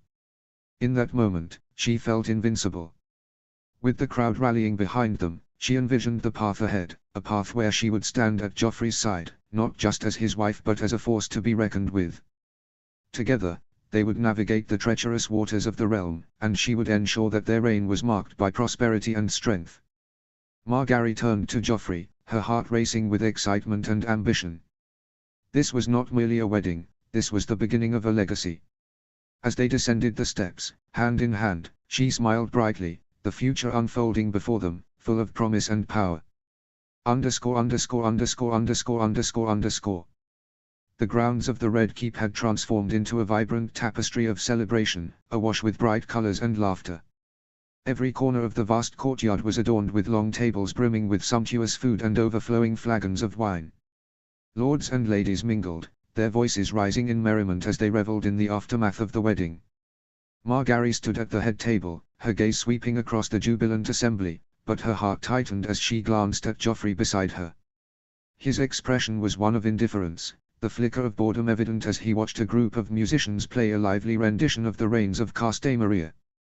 It was supposed to be a joyful occasion, yet Joffrey seemed disinterested, a frown tugging at his lips. Margaery felt a twinge of worry, she knew how important it was for her to capture his full attention and affection. With a sigh, she forced her focus away from Joffrey and directed her attention to her grandmother, who was making her way toward Sansa at the end of the head table. Margaery had invested considerable effort into befriending Sansa, believing that their alliance could yield mutual benefits. At first, it had seemed promising. Sansa was sweet and earnest, a kindred spirit in a world rife with intrigue. However, Margaery sensed a shift in the lady recently, an almost palpable distance that made Sansa feel less like an ally and more like a fragile flower at the mercy of a storm. Rumors about Joffrey's fleeting interest in Sansa had reached Margaery's ears, and she couldn't help but feel a surge of jealousy. It was a dangerous game they played, and Margaery had heard whispers about Joffrey's entanglement with Roslyn Stark, adding another layer of complexity to the web she was weaving. Yet none of that mattered now. The only thing that truly counted was redirecting Joffrey's attention to her. "You look exquisite," Olenna Tyrell remarked to Sansa, her voice warm and soothing, yet edged with the wisdom of years. "I haven't had the chance to express how sorry I am that things didn't work out for your marriage to Willers. It is a pity, truly. I know Tyrion Lannister wasn't your first choice of husband, but I do hope you find true happiness with him." As Olenna spoke, her keen eyes roamed over Sansa's gown, a soft, flowing fabric that accentuated her beauty without overwhelming it. Sansa felt a flutter of gratitude for Olenna's kind words, even as the memories of her marriage to Willers lingered like shadows at the corners of her mind. Just then, Tyrion arrived to take his seat beside Sansa, his presence a comfort in the bustling atmosphere of the grand banquet. Lord Tyrion Olenna greeted him with a smirk, her sharp wit glinting like a dagger. "Ah, look how splendidly this day unfolds. You would have had me cut it down to size." Olenna turned her attention back to Sansa, her expression softening. "I trust your husband will be more willing to open his coin purse when you return to Casterly Rock, my lady. Perhaps his coffers can even stretch to a visit to Highgarden. Now that peace has graced our lands and all seems right with the world, it would do you good to see a bit of it." Sansa offered Olenna a wide smile, her heart warmed by the thought of a trip to the verdant beauty of Highgarden. The prospect of exploring its gardens, filled with vibrant blooms and the sweet scent of honeysuckle, ignited a flicker of hope within her. But as quickly as it came, that hope dimmed, overshadowed by the weight of her circumstances. "You are too kind, my lady," Sansa said softly, trying to convey the appreciation she felt for the older woman's support. Olenna waved a dismissive hand, her sharp gaze flitting to Tyrion before returning to Sansa. "Do not thank me just yet. There is still much to be done before we can relax and enjoy the spoils of victory." With that, she stood, smoothing her gown. "You must excuse me, my dear. It's time I sampled some of this food that I paid for," she added, casting a pointed glance at Tyrion that hinted at their unspoken bond. Margaery's attention was abruptly drawn back to her husband as he tossed a handful of coins at the musicians with a dismissive flick of his wrist. "Very good. Very good. Off you go, you're boring my bride," he declared, his voice carrying an edge that brooked no argument. The musicians scrambled to gather the scattered coins, their expressions a mix of gratitude and embarrassment, all too aware of the precariousness of their position in the eyes of the king. A few lords chuckled, finding amusement in Joffrey's show of power, but Margaery could only offer a soft, reassuring smile to her husband, hoping to diffuse the tension that hung in the air. "My love," she said gently, turning her gaze to Joffrey, her voice sweet as honey. "It's time, may I?" She reached out, her hand brushing against his arm, grounding him for a moment amidst the chaos. Joffrey's face lit up with a beaming smile, and he stood from his seat, puffing out his chest as if the very act of addressing the crowd were a royal decree. "Everyone," he announced, his voice booming across the grand hall, commanding attention effortless. "The Queen would like to say a few words." Margaery felt a flutter of nerves in her stomach, but she masked it with a serene smile, stepping forward as the gathered crowd quieted. The lavish banquet hall, adorned with colorful banners and overflowing with fine food and drink, seemed to hold its breath in anticipation of her words. As she stood there, her heart raced at the sight of lords and ladies, knights and nobles from all corners of the realm, their eyes fixed upon her. She inhaled deeply, her mind racing as she searched for the right words that would both charm the crowd and remind them of the power she wielded as queen. "We are so fortunate to enjoy this marvelous food and drink," she began, her voice resonating with warmth. "Not all among us are so lucky. To thank the gods for bringing the recent war to a just end, King Joffrey has decreed that the leftovers from our feast be given to the poorest in his city." As she finished speaking, Margaery began to clap, a bright smile lighting up her face. The crowd quickly followed suit, their applause echoing throughout the hall, a wave of approval washing over the gathered nobles. Joffrey's smile widened at the enthusiastic reaction, the pride swelling within him as he basked in the glow of their appreciation. Margaery could see the shift in the atmosphere, how her words had woven a thread of unity among the guests, and she felt a surge of satisfaction. This was not merely a gesture of goodwill, it was a calculated move that elevated Joffrey's status while also showcasing her own ability to inspire loyalty and admiration. She would ensure that the people of King's Landing remembered this moment, where kindness met royalty, and she would remain at the heart of it all. Cersei glided toward Margaery, her movements graceful yet commanding, and leaned in to plant a kiss on her cheek before enveloping her in a tight embrace. "You are truly an example to us all," she said, her voice dripping with a mixture of genuine warmth and veiled competition. "Thank you so much, Mother," Margaery replied, the term slipping from her lips with calculated sweetness. While the words were spoken with sincerity, Margaery was acutely aware of the game unfolding between them. She would not allow Cersei to gain any advantage, nor would she let her guard down. As Circea stepped back, Margaery maintained a composed smile. Her grandmother Olenna had told her about Lord Tywin's audacious suggestion of a marriage between Circea and Willers, a plan that had been swiftly quashed by Olenna herself. "I have a different betrothal already arranged for Willers," her grandmother had claimed, a strategic lie to keep Circea at bay. Olenna would rather see Willers dead than wed to the likes of Cersei Lannister. Margaery sensed the underlying tension in their exchange, the unspoken rivalry that simmered just beneath the surface. She knew that while Circea presented a facade of sisterly affection, her true intentions were far more complex. Circea had always coveted power and influence, and now, with Joffrey as king, she had every intention of tightening her grip on the throne. But Margaery was no naive maiden, she had a plan of her own. With a quick glance toward Joffrey, who was still reveling in the adoration of the crowd, she recognized that her own position was secure. She had successfully charmed the king, and with time, she would turn his love into something powerful and enduring. As she returned her attention to Circea, Margaery offered a smile that was both charming and resolute. "I hope to make you proud, my queen," she said, infusing her words with genuine determination, determined not to let Circea overshadow her reign. Margaery retook her seat, her demeanor polished and inviting as she prepared to greet the next well-wisher. She noticed a familiar figure approaching the head table, and as the woman drew near, Margaery easily recognized her.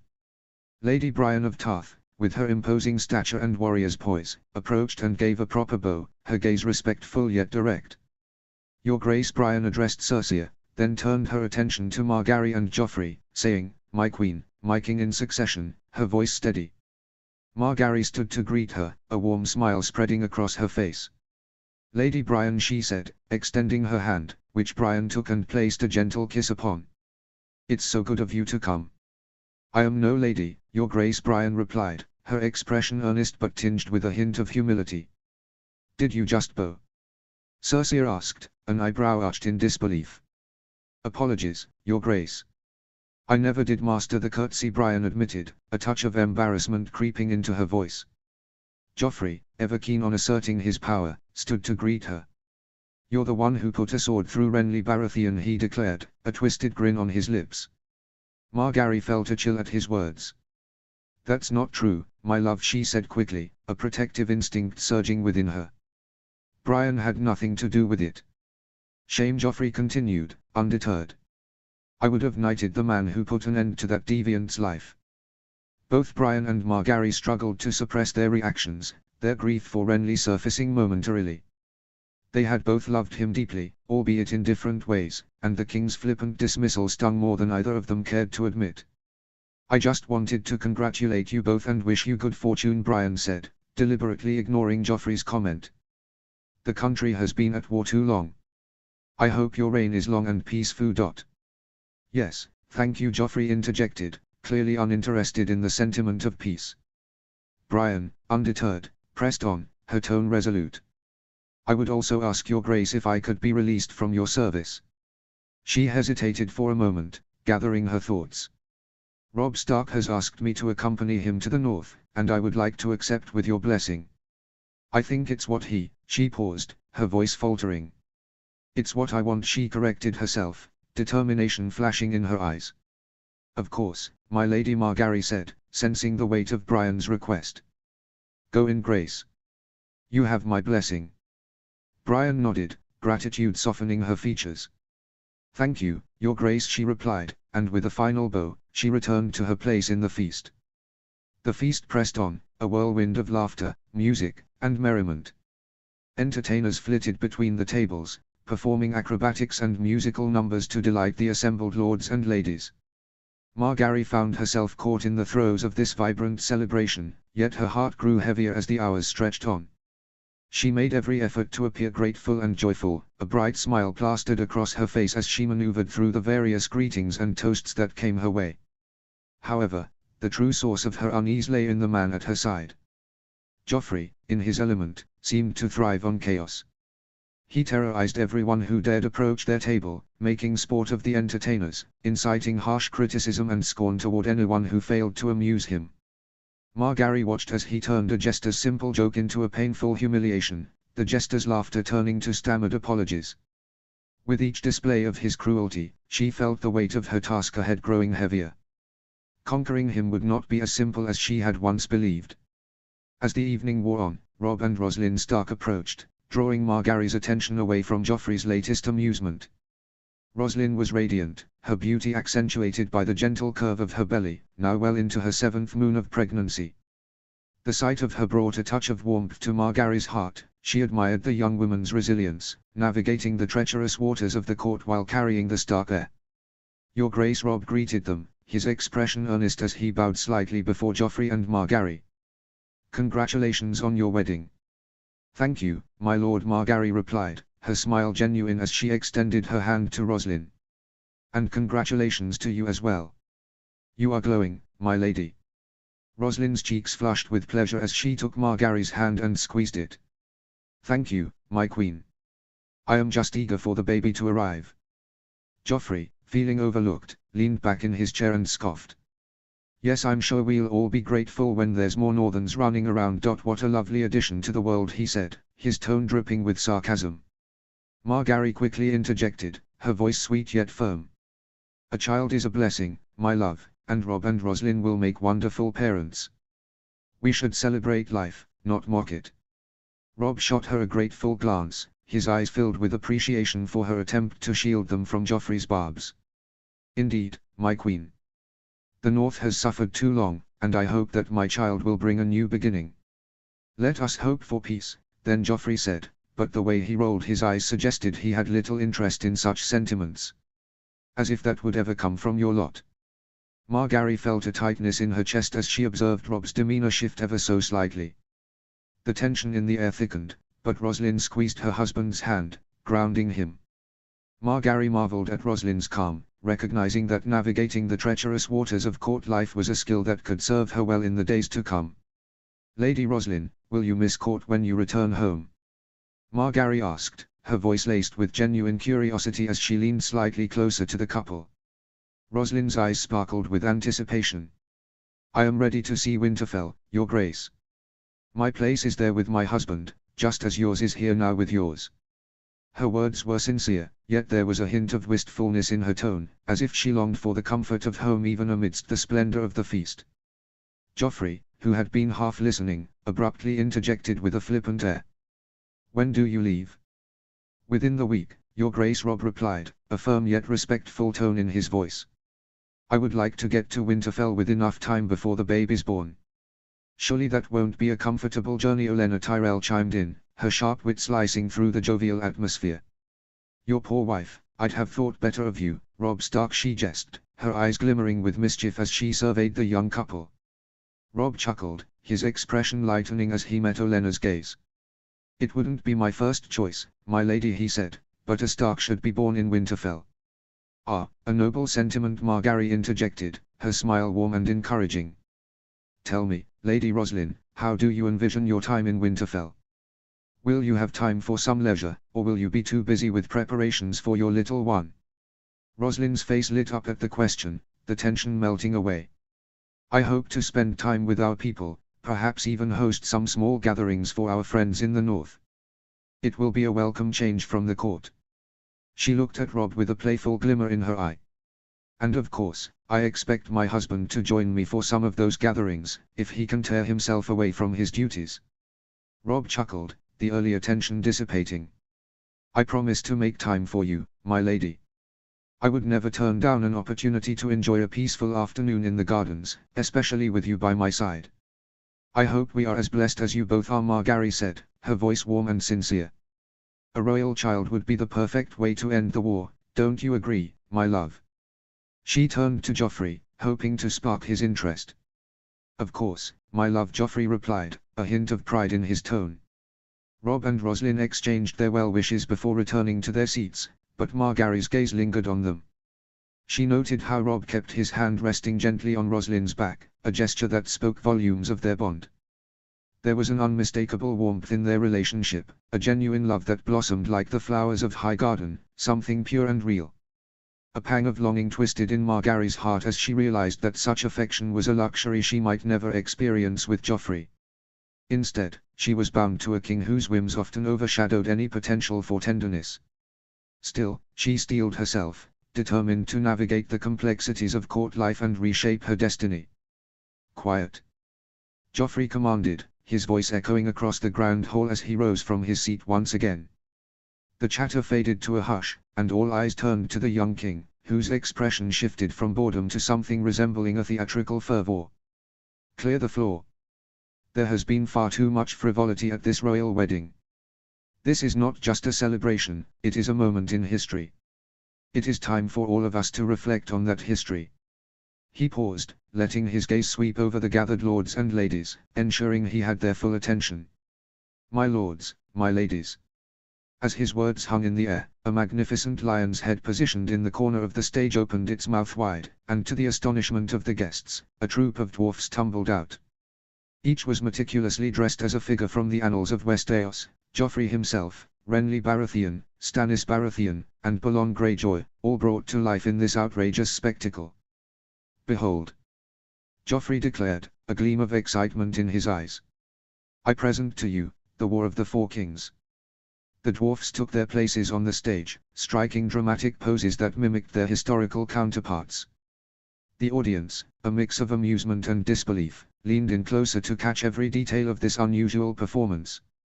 Margaery couldn't help but notice the absurdity of the scene unfolding before them, a comical yet pointed reminder of the brutal reality that had recently enveloped the realm.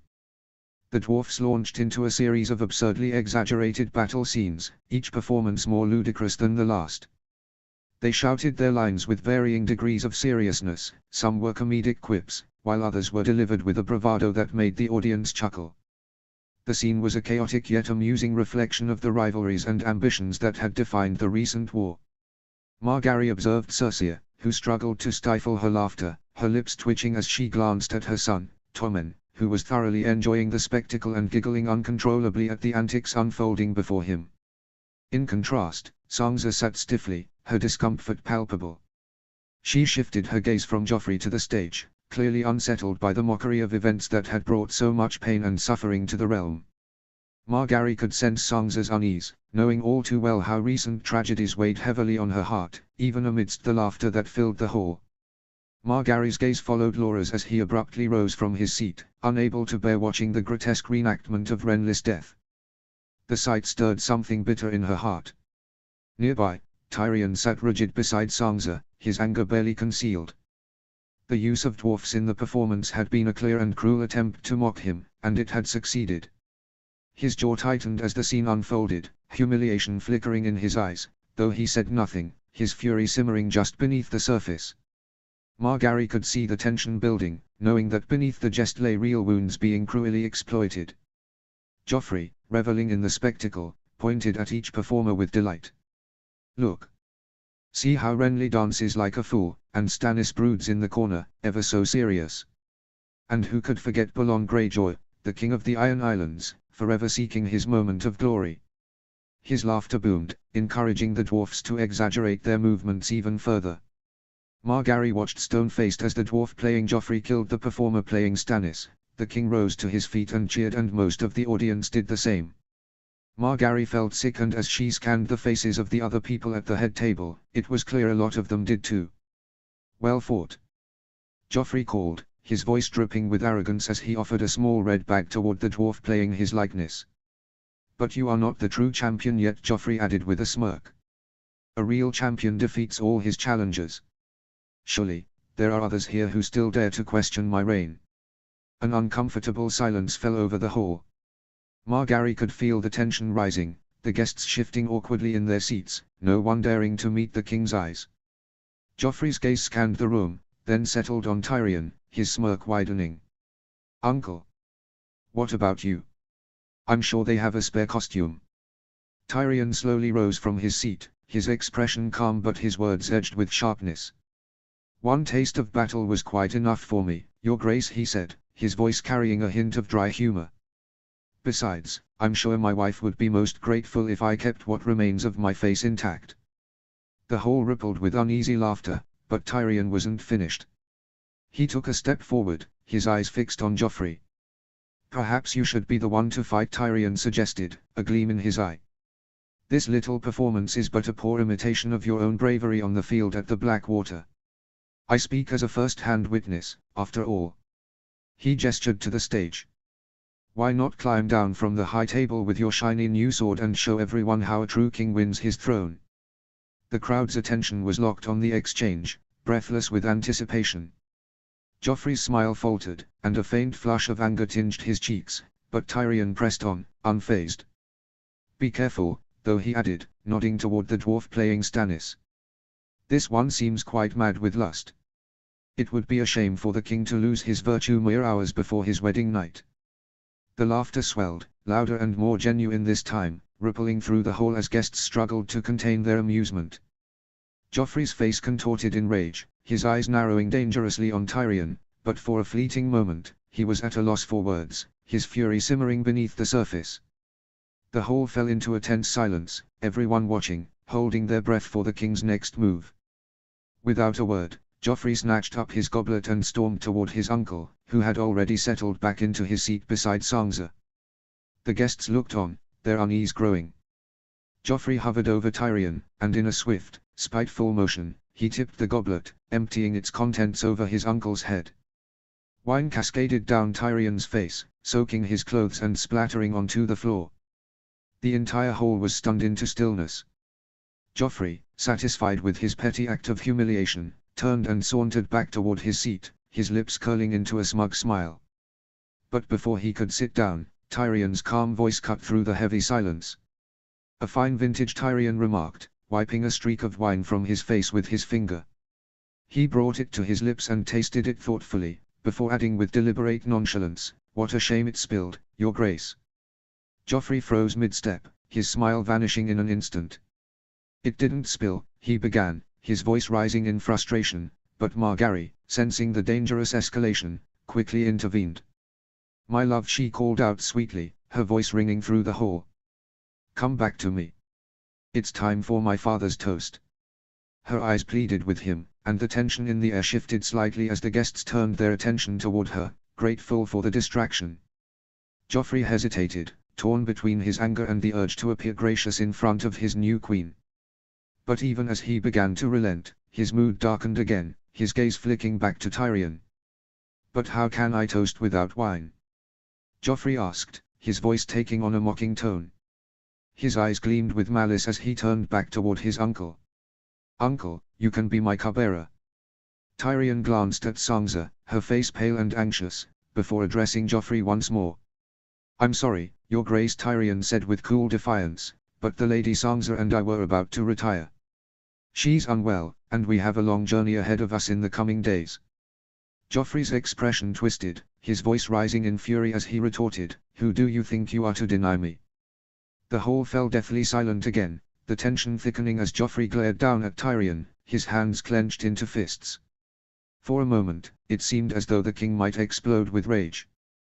Margaery's fingers gripped the edge of the table, her breath catching in her throat as she desperately tried to think of something, anything, to calm the situation before it spiraled completely out of control.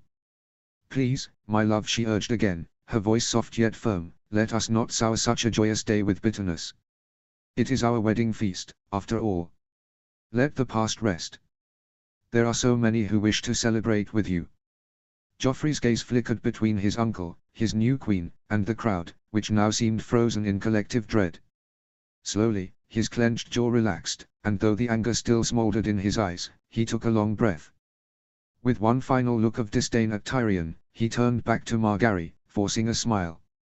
"Very well, my queen," Joffrey said, his voice laced with a forced charm that barely concealed the malice simmering beneath. He smiled, but it never reached his eyes. "Let us hear your father's toast."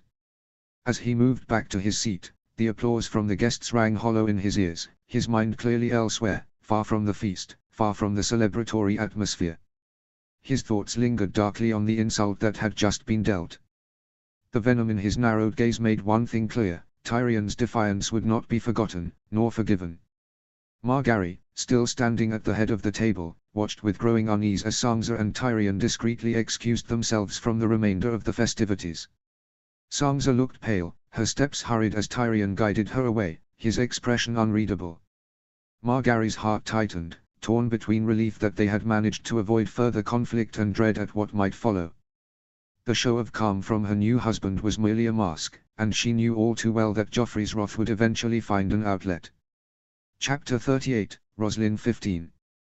Chapter text. Roslyn 15. The revelry continued deep into the night, the tension of earlier events dissolving into the sea of laughter and music. As the wine flowed freely, the memory of Tyrion and Joffrey's tense exchange faded from the minds of the guests, replaced by the endless stream of toasts and festivities. Roslyn sat beside Robb, observing him in rare moments of ease. He was smiling, though still bearing the quiet weight of responsibility. The knowledge that they would be leaving for Winterfell in just 2 days seemed to lift the burden from his shoulders, each passing hour bringing them closer to the peace and safety of home.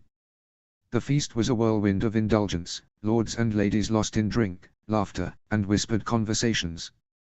Roslyn smiled politely when required, but her eyes darted around, keenly observing. She saw how the guests, already well into their cups, grew less aware of their surroundings, especially the men of the Kingsguard.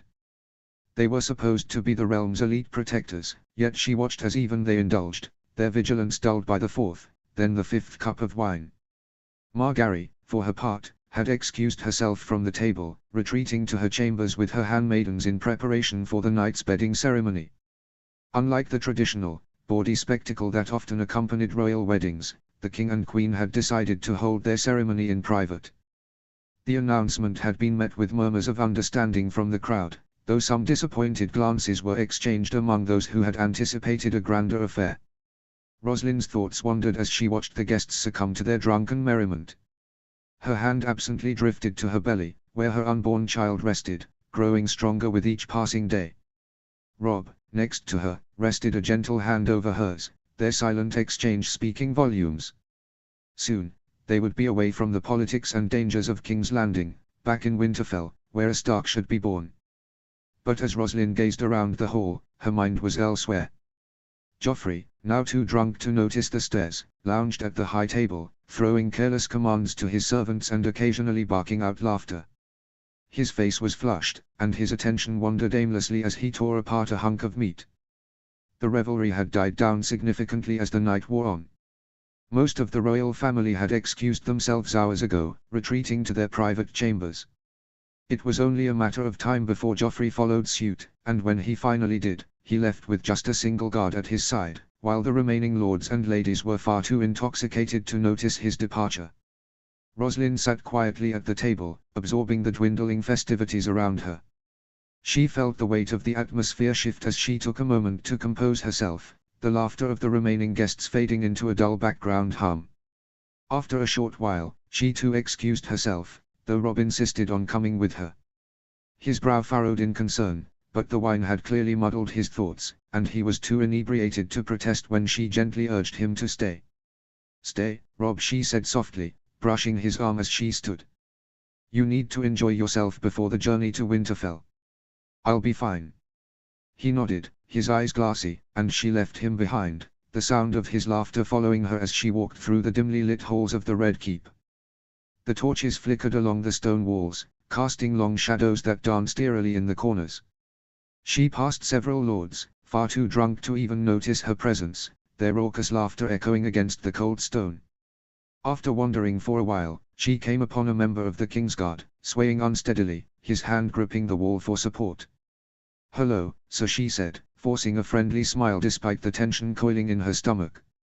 "Lord Tywin has asked if you could collect Sir Swan from where he is stationed outside the king's chambers. The king wishes to be alone with his queen." The knight squinted at her, clearly struggling to comprehend her request. "Leave the king alone," he slurred, shaking his head slightly as if trying to dispel the fog in his mind. "Yes," she replied, her tone smooth and steady. "Lord Tywin insisted. It is important." After a brief moment of hesitation, he grumbled his acquiescence, turning to stumble down the corridor in search of Sir Swan. Roslyn watched him go, her heart pounding as she waited. The hall grew quiet, the sounds of celebration fading into whispers of silence. Once she was sure no one remained nearby, she made her way to the king's chambers, her breath hitching as she lingered just around the corner. She leaned against the cold stone wall, listening intently for any signs of movement from within. The silence was heavy, thick with anticipation. Gathering her courage, she stepped forward and knocked lightly at the door, her heart racing with each passing second. "Your Grace." Roslin called softly as she pushed the heavy door open, stepping into the dimly lit chamber. The air was thick with the scent of spilled wine and the remnants of the evening's festivities. "Roslin?" Joffrey questioned, his voice a mix of surprise and irritation. He sat on the edge of the lavish bed, his bare chest exposed, the fabric of his wedding outfit discarded carelessly on the floor.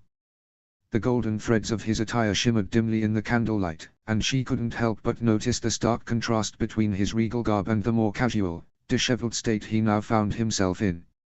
Roslin felt a flutter of nerves in her stomach, but she steadied herself, stepping further into the room.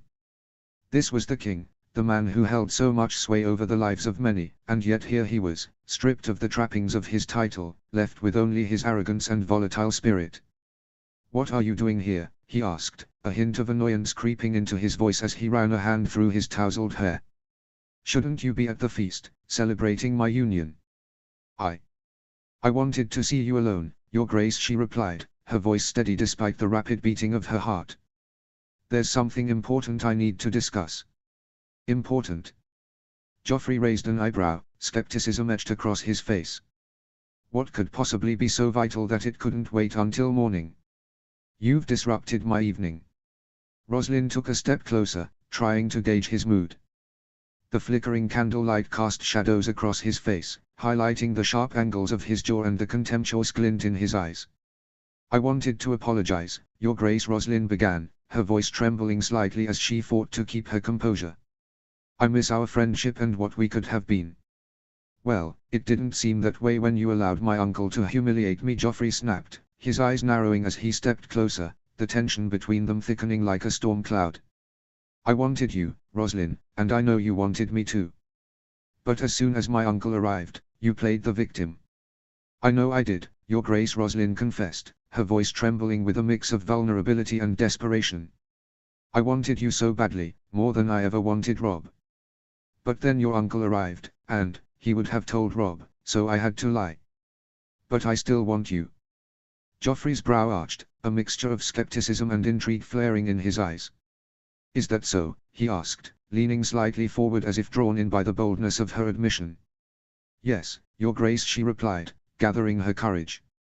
"If you can keep me in the capital until my baby is born, you can send Robb back to Winterfell with the child. He'll have his heir, and he won't need me anymore. Then you can have me, just like you wanted. I'll be your official mistress, and you can have me any time you desire." Her words hung in the air, a fragile proposition laden with implications. Joffrey studied her, his expression shifting from disbelief to contemplation. "You would do that for me?" he asked, his voice low and almost incredulous. "Yes," Roslin affirmed, "I would do anything to be with you. I've watched you from the sidelines, seen how powerful you can be. If you need me to play the part of a devoted mistress, I can do that. Just promise me that you'll keep me here, near you. I don't want to go back to Winterfell, not yet. Not while there's a chance for us." Joffrey stepped closer, the tension between them crackling like a live wire. "And what of Robb? You think he'll just accept this arrangement? That he'll be content to leave you behind?" "Robb cares for me, yes, but he also knows duty. He understands the importance of legacy. If he has his heir, he will focus on his responsibilities in Winterfell. I know he will." Roslin added, her voice softening. "And what if he finds out about us?" Joffrey asked, his voice now a low growl. "What if he comes to claim you back?" "I don't care. Robb is weak, you are strong," Roslin said firmly, her heart racing at the thought of potential conflict. "I promise you, my loyalty will be to you. I want to be by your side, your true companion. We could create something powerful together, something that could last beyond this war." Joffrey's gaze darkened, weighing her words against the shifting tides of his ambition. "A mistress, you say? You would be at my beck and call, to do with as I please?" "Only if you want me to be," Roslin replied, her heart pounding. "I am willing to embrace whatever role you need me to play. I can help you. I can be your ally in the court, someone who understands the politics of this place, someone who genuinely wants you to succeed." Joffrey's lips twisted into a smirk, a mixture of amusement and intrigue playing in his eyes. "You're a clever girl, Roslyn. But cleverness can also be a curse. I'll have you in my chambers, but know this, if you betray me, I will not show mercy. You'll have your place as my mistress, but I expect loyalty above all else." "I swear it," she vowed, meeting his gaze with fierce determination. "I will be loyal to you, your grace. You have my word." "Then let it be so," Joffrey replied, a hint of satisfaction curling at the corners of his mouth, his voice almost a purr of triumph. "Now go. Margaery will be here before long, and she can't know about us yet." Roslyn hesitated, a playful glimmer in her eye as she leaned closer, her voice dropping to a seductive whisper. "Do you not want me first, your grace? We can wait to truly consummate our union until after the baby is born, when I can look the way you want me to. But that doesn't mean we can't do other things first. I could touch you, wherever you wanted." Joffrey's eyes darkened, filled with a hunger that sent a shiver down her spine. "Gods, I want you so badly. It's always been you, Roslyn." He took a step toward her, closing the distance between them, his urgency palpable. "I tried to move on. I really did, but Margaery is so easy to manipulate, and Sansa, well, it wasn't fun anymore once I'd had her." The words twisted in her stomach like a dagger. Hearing him speak so callously about those he had once pursued stung, but she knew she had to keep him captivated. If she faltered now, she could lose everything. She fought to maintain her composure, reminding herself that this was part of the game she was playing. "Your Grace," Roslyn began, her voice soft yet insistent, "you have me here now. You can have me however you wish. Let's not waste this moment. I want to please you, to remind you of what you desire." Joffrey stepped closer, their breaths mingling as he regarded her with an intensity that made her heart race. "Then show me," he urged, his voice low and filled with desire. Before she could respond, Joffrey closed the gap, capturing her lips in a kiss that was both quick and passionate. But just as quickly, he pulled back, his breath heavy and his expression conflicted. "If Margaery finds out," he warned, running a hand through his tousled hair, his gaze shifting nervously toward the door. Roslyn smiled, a mix of mischief and assurance lighting her features. "Then let us be swift and clever," she murmured, brushing her fingers against his chest, teasingly. "You have me, your grace. Let me show you how devoted I can be." Joffrey quickly turned away, pulling off the remainder of his wedding attire in a flurry of motion, casting aside the remnants of the royal celebration. As he sat on the edge of the bed, the tension in the air thickened, and he beckoned her over with an insistent gesture. Roslyn felt a rush of exhilaration mixed with trepidation as she approached, her heart pounding in her chest. She stood over him, a playful smirk dancing on her lips. Leaning down just enough to be tantalizingly close, she hovered near his mouth, teasing him with a kiss that never quite materialized. Joffrey's frustration was palpable, he leaned in, eager for the contact that she withheld. "Do you want to know something, your grace?" she said, her voice light and laced with mischief. "Of course, I do," Joffrey replied, his eyes narrowing with anticipation, trying to close the distance between them for another kiss. "Tell me." She drew back slightly, allowing the silence to hang between them, then unleashed her words. "I've always fucking hated you." The impact of her declaration hung in the air, sharp and electric, igniting a tension that crackled between them. Joffrey's expression shifted from eager anticipation to sheer shock, the confident smile fading from his face like a shadow under a cloud. For a moment, he stood frozen, at a loss for words, his narrowed eyes wide with disbelief as he struggled to comprehend the audacity of her words. "Why, you can't possibly mean that," he stammered, the edge of his voice betraying the growing sense of panic that lurked beneath his bravado. But before he could recover from his surprise, Roslyn moved with a suddenness that took even him off guard. Her hand slipped into the folds of her gown, fingers deftly retrieving the dagger she had concealed in her sock, a small blade, expertly hidden and sharp enough to do the job. With a swift and practiced motion, she thrust it forward, driving the steel into Joffrey's chest. His eyes widened in a mix of horror and betrayal, the realization of her intent crashing over him like a cold wave.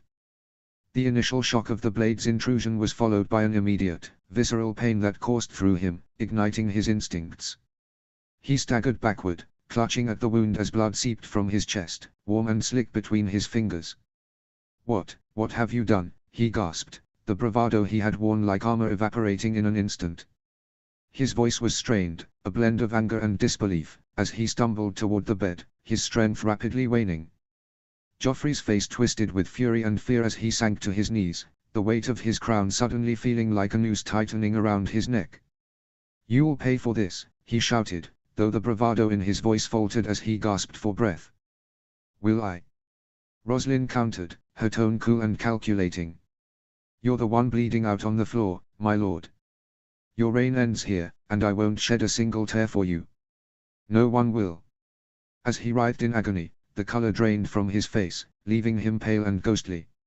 For a fleeting moment, Roslyn caught a glimpse of the boy beneath the crown, the terrified child who had wielded his power with reckless abandon, convinced of his own invincibility.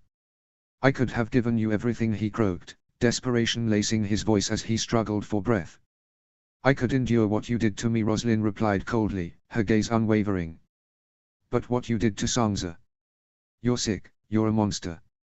No one will mourn you, Joffrey Baratheon." With those final words, she turned on her heel, the dagger still glinting ominously in her hand, and fled the chamber. The echoes of his ragged breathing lingered in her ears, a haunting reminder of the power she had just stripped away.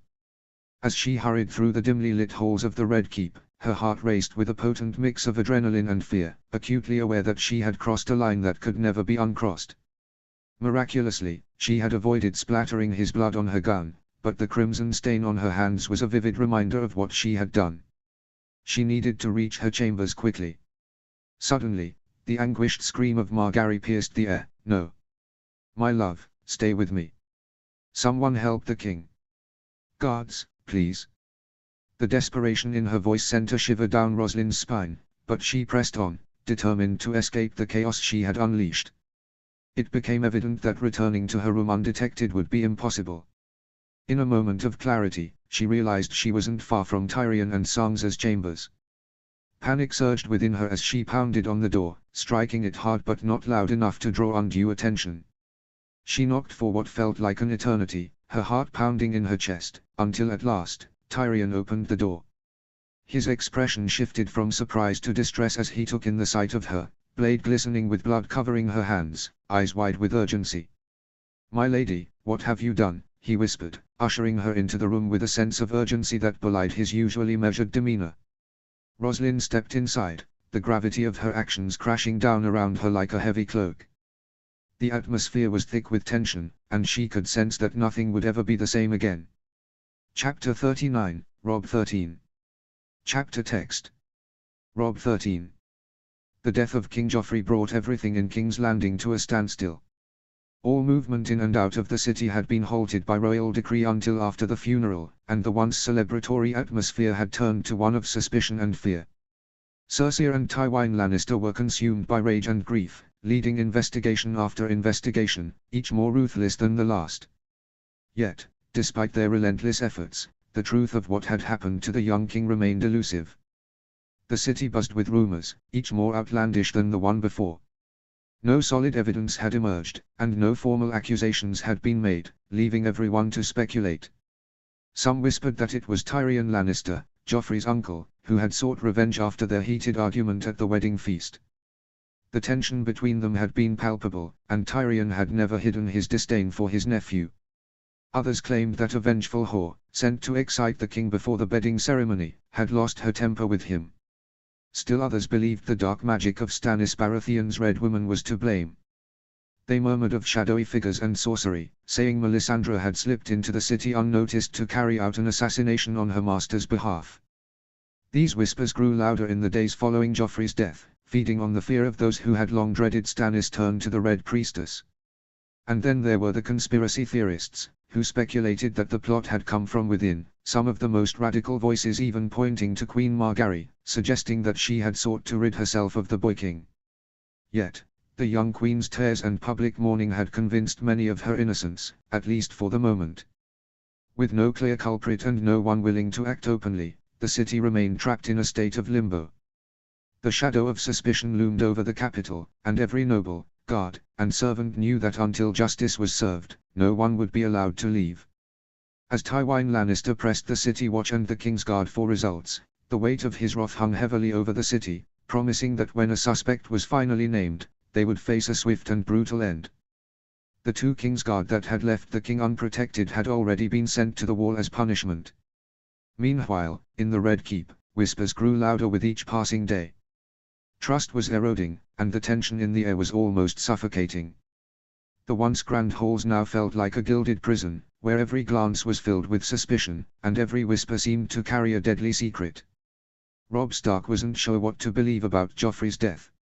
It could have been Stannis, Tyrion, or even someone else entirely. All he knew for certain was that he felt no sorrow for the king's demise. If anything, he was only mildly disappointed that he hadn't been the one to do it.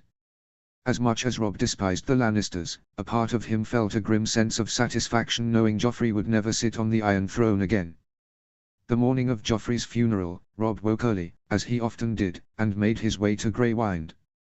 The direwolf was a constant reminder of the North, of the home he longed to return to. With Joffrey dead, Robb knew convincing Tywin Lannister to honor his promise of men and provisions would be even harder now. Tywin was no doubt feeling more vulnerable than ever, surrounded by enemies, real or imagined, in the capital. But Robb no longer cared. After the funeral, he would seek an audience with Tywin and demand that he grant them leave to go home. He'd had enough of court politics and the endless manipulation that came with it. The North needed him, and he had grown tired of playing these dangerous games. If Tywin refused, Robb resolved that he and Roslyn would leave for Winterfell with or without Lannister reinforcements. As he descended the stone stairs of the Red Keep, his thoughts shifted to Sansa. She had suffered far more than anyone else at Joffrey's had, and he had done everything in his power to shield her from further harm. He'd secretly sought out a herbalist in the city to provide her with moon tea, unwilling to trust any of the maesters who served under Pycelle. Robb knew that if word reached Pycelle, it would have found its way to Cersei and Joffrey, and the consequences for Sansa could have been dire. But despite his best efforts, the tea hadn't worked, or perhaps it had been brewed improperly. Either way, the truth remained, Sansa was carrying Joffrey's child. It was a cruel twist of fate, one that weighed heavily on Robb. He had failed to protect her from the monster who had tormented her for so long. Now, she would live with that burden for the rest of her life, raising the child of the man who had caused her so much pain. Yet, even in this tragedy, Robb found a sliver of solace. Joffrey would never lay a hand on Sansa again, and the child would grow up free of the cruelty that had defined its father. That small comfort was all Robb could cling to, but it wasn't enough to quell his growing resentment toward the Lannisters and the corrupt city they ruled. As the bells tolled in mourning for the dead king, Robb hardened his resolve. He would see this funeral through, and then he would confront Tywin. One way or another, he would bring his family home. As Robb entered the stables, he noticed a young boy, no older than 12, carefully brushing down one of the golden-haired stallions. The boy was so focused on his task that he didn't notice Robb approaching. Not wanting to startle him, Robb cleared his throat gently and addressed him, "Good morning, Your Grace." The boy turned quickly, and Robb saw the familiar face of Tommen Baratheon, Joffrey's younger brother. Tommen looked shocked for a moment, but then his face softened, though still marked with a hint of anxiety. "Oh, good morning, Lord Stark," Tommen replied, his voice small and uncertain. "Please don't tell my mother I'm here. Ever since Joffrey, she doesn't let me out of her sight. I just wanted 10 minutes on my own before the funeral." Robb gave him a reassuring nod, sensing the boy's need for solitude. "Of course, Your Grace. You have my word." He glanced across the stable where Grey Wind was being kept, the direwolf watching quietly from his pen. Robb approached the stall next to Tommen. "I'm sorry about your brother," Robb said, offering the sentiment he knew was expected, even if it felt hollow. "Thank you, Lord Stark," Tommen said, though the words seemed rehearsed, as if he had repeated them countless times since Joffrey's death. There was no real emotion behind them. He hesitated before adding in a quieter voice, "Sometimes I think maybe Joffrey. Well, I don't know if he was a good king. Mother will miss him, and Margaery too, but he was never kind to me. Or to you. Or your wife." Tommen's gaze fell to the ground, guilt etched in his features. "I think I'm supposed to cry at the funeral, but I don't know if I can." Robb regarded him with a soft expression, feeling a pang of sorrow for the boy who so greatly reminded him of his own brother, Bran. Tommen, like Bran, was far too young to bear the weight of such responsibility, thrust into a world of politics and power that no child should have to navigate. "It's okay," Robb said gently. "Everyone grieves differently. There's no right way to mourn, and no one can tell you how you should feel. And besides, you're a king now, they'll think you're strong for holding it all together for your mother's sake. That's what they'll say, that you're brave and strong, carrying this burden." Tommen looked up at him, his eyes wide with uncertainty. "I'm not king yet," he said. "Grandfather says they'll announce it after the funeral, and then my coronation will happen in a few months when everyone has grieved for Joffrey, but I don't think I want to be king." He knelt beside the boy, speaking more softly. "It's a heavy thing, being a king. But I'll tell you a secret, Your Grace. I think the men who truly want to be king are the ones least fit for it." Tommen's brow furrowed as he considered Robb's words. "Joffrey wanted to be king," he said, his voice almost a whisper. "It's all he ever talked about. He didn't even cry when father died. And now everyone weeps for him, but I don't think I can." Robb's heart ached for the boy. In Tommen's eyes, he saw the innocence of a child already slipping away, consumed by the weight of a crown he neither sought nor understood. "There's no shame in feeling what you feel," Robb said. "Your brother was difficult, and it's not easy to grieve someone who made things hard for so many. But the people love you, Tommen, and I think they will find comfort in your kindness. You'll be a different kind of king, a better one. And that's something worth more than tears at a funeral." Tommen's lips quivered, and for a moment, Robb wondered if the boy might cry. But instead, Tommen nodded, the weight of Robb's words sinking in. "I'll try to be a good king," Tommen said quietly, almost to himself. "But I don't know how." Robb stood, resting a hand on Tommen's shoulder. "You'll learn. You have a good heart, and that's more important than anything else. It will guide you when the time comes." Tommen gave him a small, grateful smile, though the anxiety in his eyes remained. Robb felt a deep pang of sympathy for him, knowing how difficult the road ahead would be. Tommen was just a boy, caught in a storm far beyond his control. But there was little time to dwell on that now.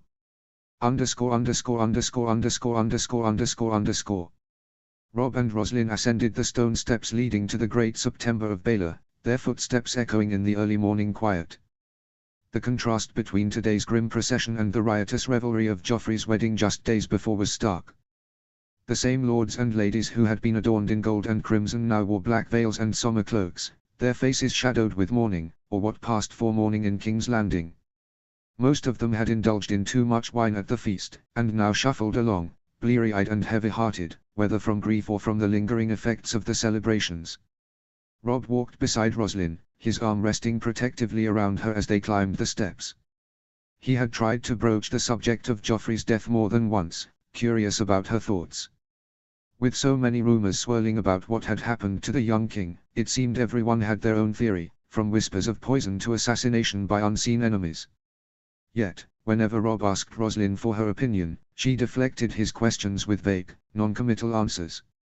"I wonder if the Lannisters even know who did it," Robb mused quietly as they reached the top of the steps. "Tywin must be furious, losing control like this." Roslin gave a small nod but said nothing substantial, her gaze fixed ahead on the imposing doors of the September. Her face, framed by the dark veil she wore, was unreadable, a calm mask that betrayed nothing of her thoughts. She had been like this since the news of Joffrey's death, distant in a way that unnerved Robb. He tried again to draw her out. "Do you think it was someone in the city?" he asked, lowering his voice as a group of noblemen passed by them. "Or perhaps, an enemy from afar? Stannis? Even Tyrion?" Roslin glanced at him, her eyes flickering with something. Was it discomfort, or something deeper? "I don't know, Robb," she replied, her tone even but lacking the usual warmth. "There are many enemies of the crown. It could have been anyone. People hated Joffrey, even those who pretended loyalty to him." Her words felt rehearsed, and Robb could sense the distance between them growing with each passing moment. She was avoiding something, but what? He couldn't shake the feeling that she knew more than she was letting on, yet she was careful to give him nothing but empty, safe answers. As they entered the September, Robb felt the weight of the oppressive atmosphere settle over him. The enormous space was filled with candles, casting flickering light on the somber faces of the mourners. The seven pointed down from their towering alcoves, as if watching silently over the proceedings. In the center of the room, laid Joffrey's body, wrapped in red and gold. Roslin moved closer to Robb, clutching his arm as they made their way toward their designated seats. Robb couldn't help but feel the unease creeping into his thoughts, the tension simmering beneath the surface of the day's ceremony. The young king was dead, and everyone in this hall knew that his death was only the beginning of something far more dangerous. For a fleeting moment, Robb glanced down at Roslin, wondering if she felt the same undercurrent of uncertainty. She had always been composed, perhaps too composed, since the chaos began. Though he wanted to trust her completely, something in the back of his mind kept whispering that there was more to Joffrey's death than anyone had let on. And as they sat in silence among the lords and ladies of the realm, Robb couldn't help but wonder if the truth would ever be revealed, or if some secrets would be buried alongside the fallen king. As the High Septon recited the funeral rites, his voice echoing solemnly through the vast September, Robb's eyes drifted toward the royal family. Jaime Lannister stood tall and rigid in his pristine Kingsguard armor, his golden hair gleaming under the candlelight. His face, however, was expressionless, as though he had resigned himself to the role of silent sentinel. This was the third king Jaime had sworn to protect, and the third he had failed. That weight seemed to hang over him like an invisible shroud, though the infamous Kingslayer gave no outward sign of guilt or grief. He was a man long practiced in keeping his emotions buried. Cersei sat next to Jaime, her posture stiff, her face a mask of cold detachment. Yet, her eyes, glazed and distant, betrayed the depth of her loss. She stared straight ahead, unmoving, as if she were trying to will herself into another world, one where her son still lived. To Robb, it seemed that the formidable lioness of the rock had retreated inward, unable or unwilling to face the finality of the moment. Even now, at her son's funeral, she did not weep. Instead, she gripped the armrests of her seat with white-knuckled hands, refusing to break. Beside her, young Tommen sat, a boy far too small for the weight now thrust upon him. Robb watched as Tommen, with trembling fingers, reached out and gently took his mother's hand, offering her the only comfort he could. Cersei squeezed his hand in return, though her gaze never left Joffrey's body. She seemed to see nothing and everything all at once. Then there was Tywin, seated just beyond his daughter and grandson, his expression harder to read. Yet Robb saw it, the unmistakable look of disappointment etched across the old lion's face. It wasn't the grief of a grandfather, but the cold dissatisfaction of a man who had lost his prized tool. Joffrey's death wasn't a family tragedy to him, it was a failure. The boy he had groomed, the king who was meant to secure Lannister power, was dead. Tywin's mind, Robb knew, would already be calculating the next move, preparing to salvage what was left of their ambitions. Robb almost pitied him, though the bitterness he held for Tywin Lannister quickly drowned any sympathy. The High Septon's voice called for the royal family to come forward and say their final farewells. Margaery was the first to rise. Dressed in the black veil of a widow, she approached Joffrey's body with dramatic flair. She wailed over his body, loud and heart-wrenching sobs that echoed through the chamber. Her grief seemed so exaggerated, so perfectly timed, that Robb couldn't help but wonder how much of it was genuine. Was she truly mourning the loss of her second husband? Or was she lamenting the loss of her second chance to be Queen of the Seven Kingdoms? Loras Tyrell, her brother, had to peel her away from the body, guiding her back to her seat as she continued to weep into her veil. To everyone watching, she appeared the perfect widow, heartbroken, devastated. But Robb saw something else in her eyes, something colder, calculating.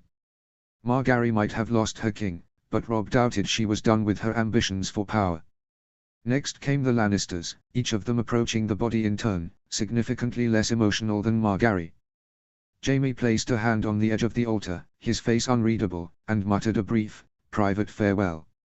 If he felt any deep sorrow, it was hidden behind the facade of his Kingsguard duty. Tywin stepped forward afterward, his goodbye more of a formality than anything heartfelt. He spoke softly, his words lost to all but those closest to him, but his tone carried no warmth, only the weight of expectation. Rob wondered if Tywin was already thinking of Tommen's coronation and what political maneuvering would be needed to secure the Lannisters' continued grip on power.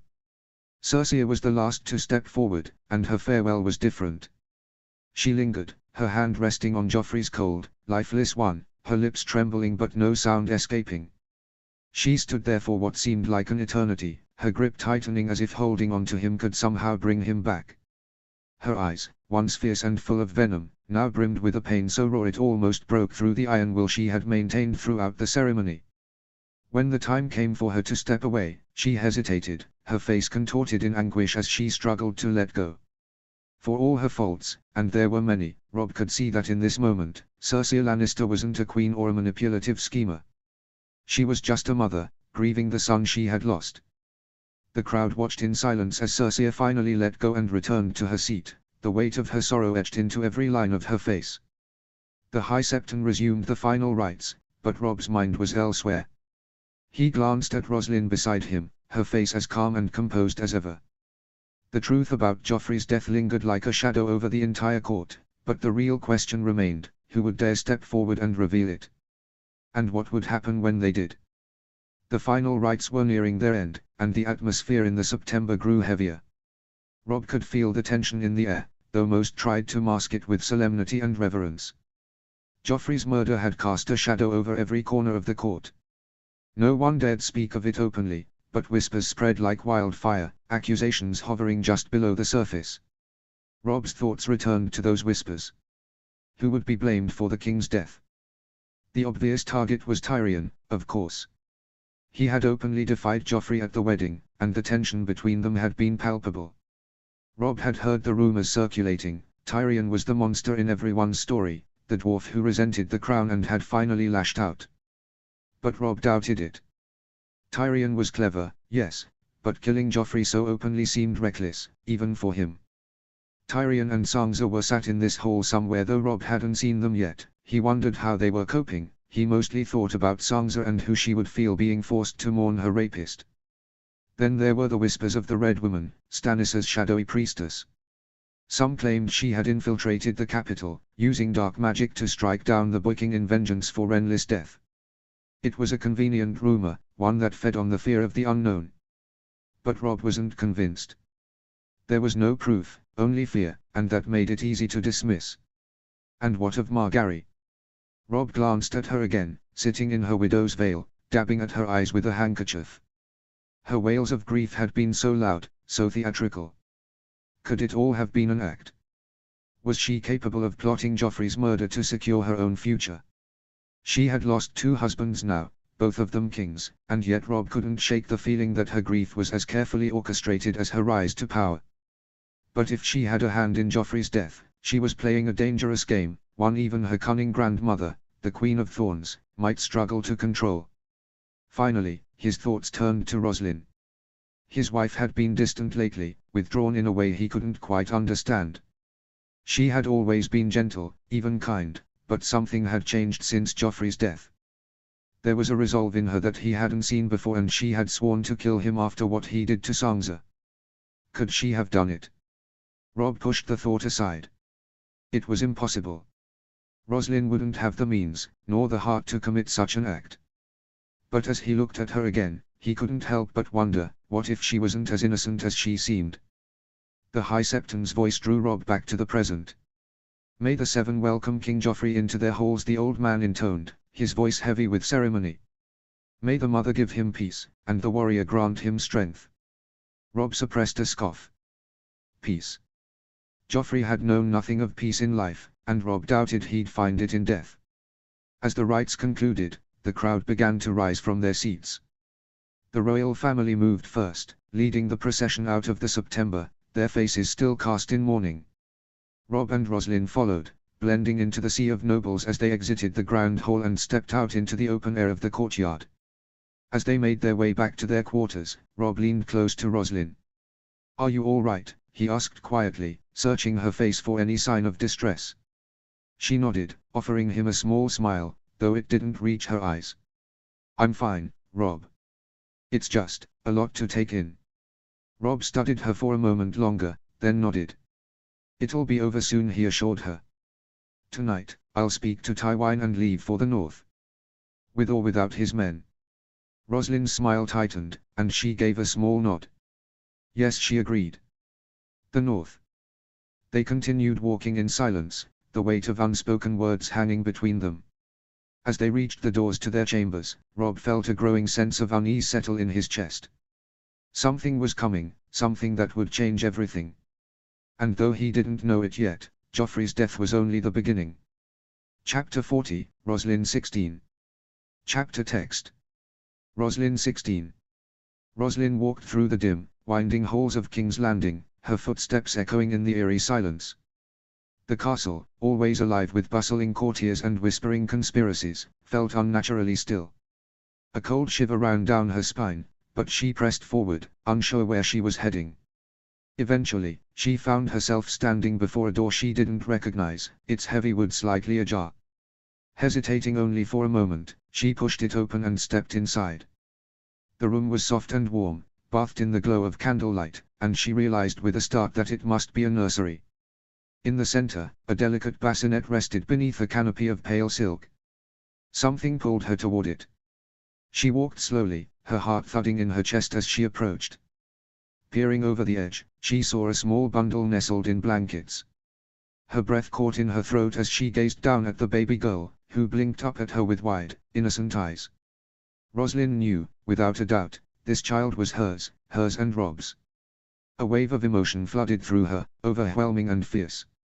She gently lifted the baby into her arms, cradling her against her chest, feeling the warmth and weight of her daughter as though it were the most real thing she had ever known. "You're so perfect," she whispered, rocking the child gently. Tears prickled at her eyes as she gazed at her baby, feeling an overwhelming love and protectiveness bloom inside her. But as the sense of peace settled over her, a shadow stirred at the edge of the room. "She's beautiful," a voice murmured from behind her, soft yet filled with venom. Roslyn froze, her entire body going cold.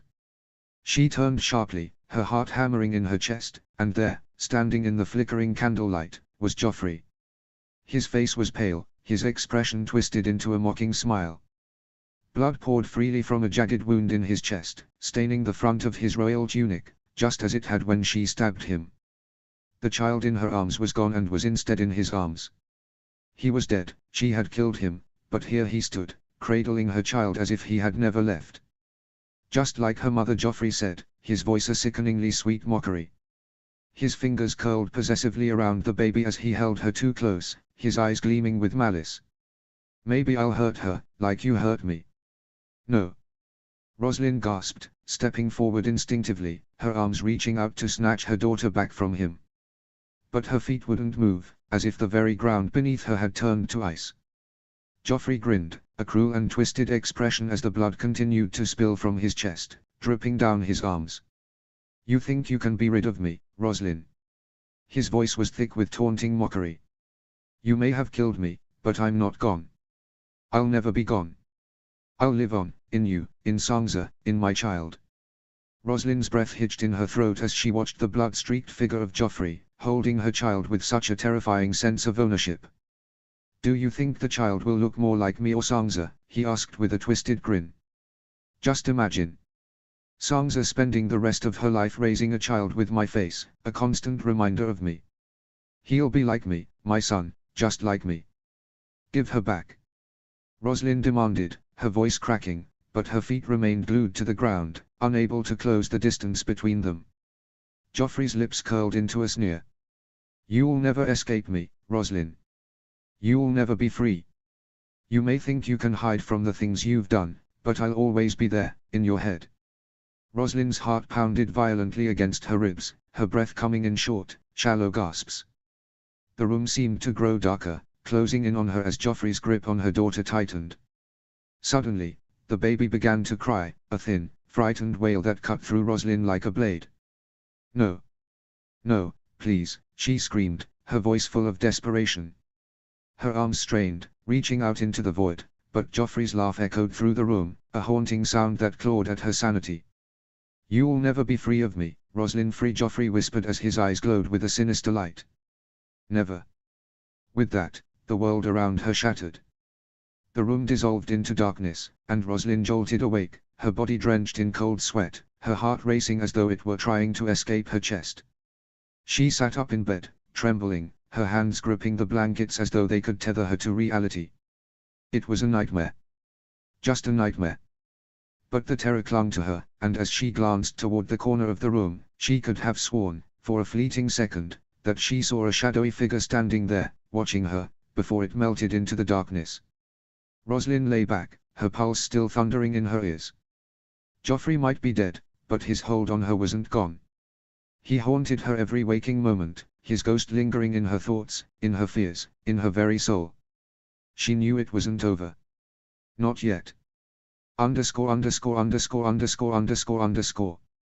The morning after the funeral, Robb and Rosalind made the decision to seek an audience with Tywin Lannister.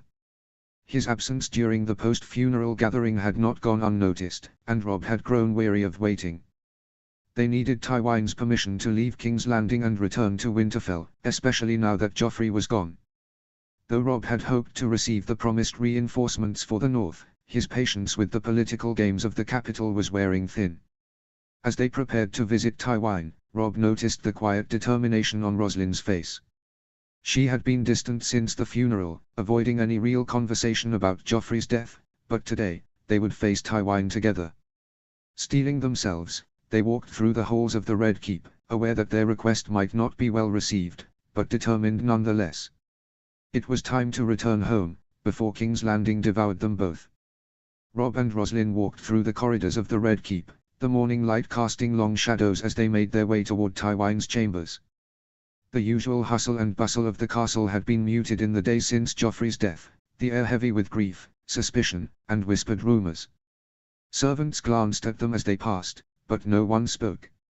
Rosalind clutched Robb's arm tighter than usual, her face pale but composed. Robb, though resolved, felt the weight of the moment pressing down on him. He was no longer the rebellious young wolf. His focus was on securing the north, returning to Winterfell, and protecting his people. Joffrey's death, though something Robb might have privately celebrated, had thrown the political landscape into chaos. Now, he and Rosalind had to navigate that chaos carefully. They reached the doors to the Tower of the Hand. Two guards stood at attention, their gazes cold and unyielding as they recognized the Stark Lord approaching. Robb raised his hand in a signal to knock when they reached the council room, but the door opened slightly before he had the chance. A familiar figure stepped out, Sir Kevan Lannister, Tywin's brother, his expression as severe as ever. He looked the couple up and down, his eyes lingering briefly on Rosalind before turning to Robb. "My lord," Lady Stark Kevan said, inclining his head, though it was clear his greeting was more out of formality than respect. "Lord Tywin will see you now." Robb nodded and followed Kevan inside, Rosalind at his side. The chamber was dimly lit, the smell of parchment, ink, and dust heavy in the air. Tywin sat at a large oak desk, surrounded by papers and maps, quill in hand as he scratched something across a sheet of parchment. He didn't look up immediately, finishing his writing before acknowledging their presence. "Lord Stark." "Lady Rosalind." His voice was steady, cold, devoid of any emotion that might suggest they were anything more than pawns on his chessboard. He placed the quill down, finally lifting his gaze to meet theirs. "To what do I owe the pleasure of this early visit?" Robb didn't hesitate. "Lord Tywin, I am here to request permission to leave King's Landing. With the king's death, the North needs me more than ever, and my wife and I must return to Winterfell." Tywin's gaze flickered, his sharp eyes narrowing as he leaned back in his chair, a gesture that seemed more calculating than relaxed. His fingers steepled in front of him, creating an air of authority as he studied Robb and Rosalind with cold intensity. "You are asking to leave," he repeated, the disbelief in his voice subtle but unmistakable. His brow furrowed, and the corners of his mouth tightened into a grim line. "The city is on lockdown following the death of the king. No one is to leave until his killer has been found and punished."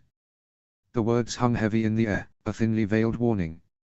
Tywin's tone carried the weight of not only law but also an unspoken threat, a declaration that no one, not even the Lord of the North, could flout his authority or the crown's need for justice. Robb felt the subtle tightening in his chest as Tywin's cold gaze pinned him in place. The implication was clear, any attempt to leave now would be seen as suspicious. and perhaps worse, it would be a direct defiance of the Lannisters' iron grip over the city in its time of mourning and chaos. The news of Joffrey's murder had thrown King's Landing into a state of paranoia, and Tywine wasn't about to let the North's most powerful lord walk out of the city without scrutiny. Roslyn, standing beside her husband, could feel the tension in the room rise. She shifted slightly, her eyes flicking between Tywine and Robb, knowing how dangerous it could be to push too hard.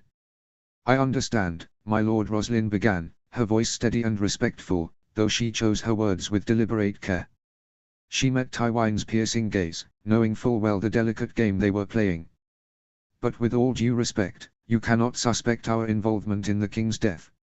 Robb didn't leave the feast all night, and I was with Lord Tyrion and Lady Sansa when the king was discovered." Her tone was measured, a calculated attempt to reason with Tywine without appearing defensive. She had seen the way the Lannisters worked, how accusations could easily turn into traps, and how a simple plea for fairness could be twisted into guilt. She needed to tread lightly. Tywine's expression barely shifted, but his eyes remained cold and unyielding. The Lord of Casterly Rock was not one to be swayed easily. He was a man who valued results and power over sentiment. For a moment, silence stretched between them, tense and fraught with the weight of unspoken suspicions. "The truth is often irrelevant in the eyes of those seeking a scapegoat," Tywine finally said, his voice as cold as winter's breath. "The city whispers, and those whispers could easily become accusations, true or not. You are outsiders here, both of you, northern wolves in a city full of lions. There are those who might see your departure as an admission of guilt." Robb stiffened slightly at Tywine's words, his pride urging him to argue, but Roslyn quickly laid a hand on his arm, her touch subtle but calming. She knew they couldn't afford to anger Tywine, not now. "We understand that, my lord," Roslyn continued, her voice gentle but unwavering. "But the longer we stay, the more we are exposed to these suspicions and dangers. We've done nothing wrong, and we only wish to return to the north to prepare for what lies ahead. Lingering here serves neither us nor you." Tywine opened his mouth to speak, but Roslyn stepped forward, cutting him off with a deliberate, emotional plea. "My lord," she said, her voice trembling slightly but steady with conviction, "I ask this not just as Lady of the North, but as a woman asking for mercy. I was torn from my home, thrust into a war I never asked for, married to a man I barely knew, and brought to King's Landing, a city that never felt like home. My husband was sent to war on your command, only days after we learned I was carrying his child." She paused, the intensity of her gaze never faltering. "Let me see Winterfell. Let me bring my child into this world surrounded by family." Tywine's eyes remained cold, but Roslyn wasn't finished. She took a breath, her next words soft but determined, cutting through the tension in the room like a blade. "If, in 6 months, a year, however long, you believe we had any part in Joffrey's death, you'll know where to find us. We won't hide. We'll be in Winterfell, with no reason to flee, because we are innocent." For a moment, there was silence. Tywine's sharp eyes studied her, searching for any sign of deception or weakness. Robb stood beside her, his jaw clenched, clearly bracing for Tywine's response. But Roslyn kept her gaze steady, refusing to look away. She had spoken her truth, and now it was up to him to decide. Finally, Tywine leaned back slightly, his fingers steepling once more. His expression remained unreadable, though something in his eyes shifted, a flicker of understanding perhaps, or at least acknowledgement of her words. "You are brave, Lady Stark," Tywine said, his voice low and measured. "Few would speak so candidly in front of me, and even fewer would do so wisely. You ask for peace, for the chance to raise your child in Winterfell, far from this city's dangers. It's a reasonable request." He paused, his calculating gaze flicking between Robb and Roslyn.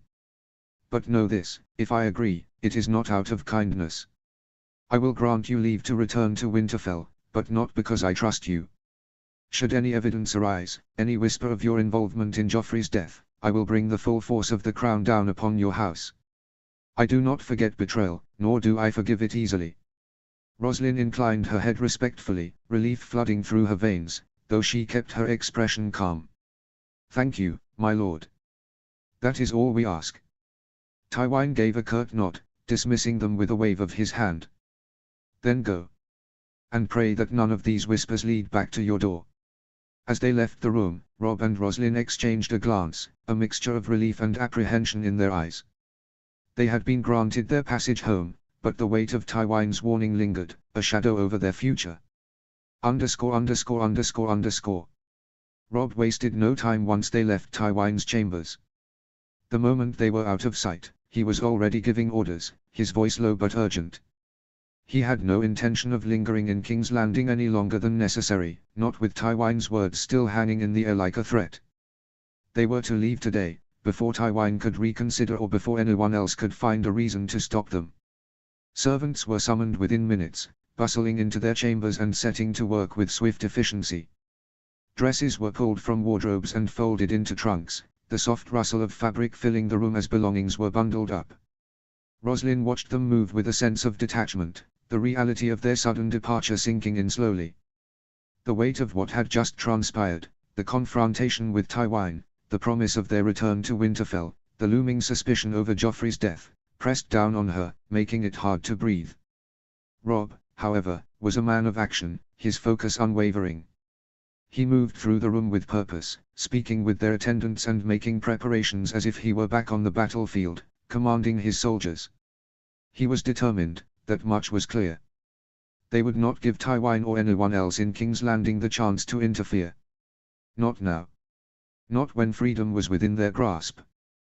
"We leave as soon as everything is packed and the men are ready," Rob said, his voice low as he spoke to Rosalind.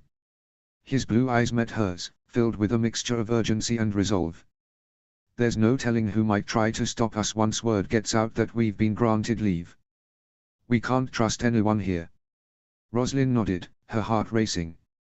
The city that had once felt immense and imposing now loomed over her like a prison they were desperate to flee. The shadow of Joffrey's death clung to the air, heavy and ominous, like a storm gathering on the horizon.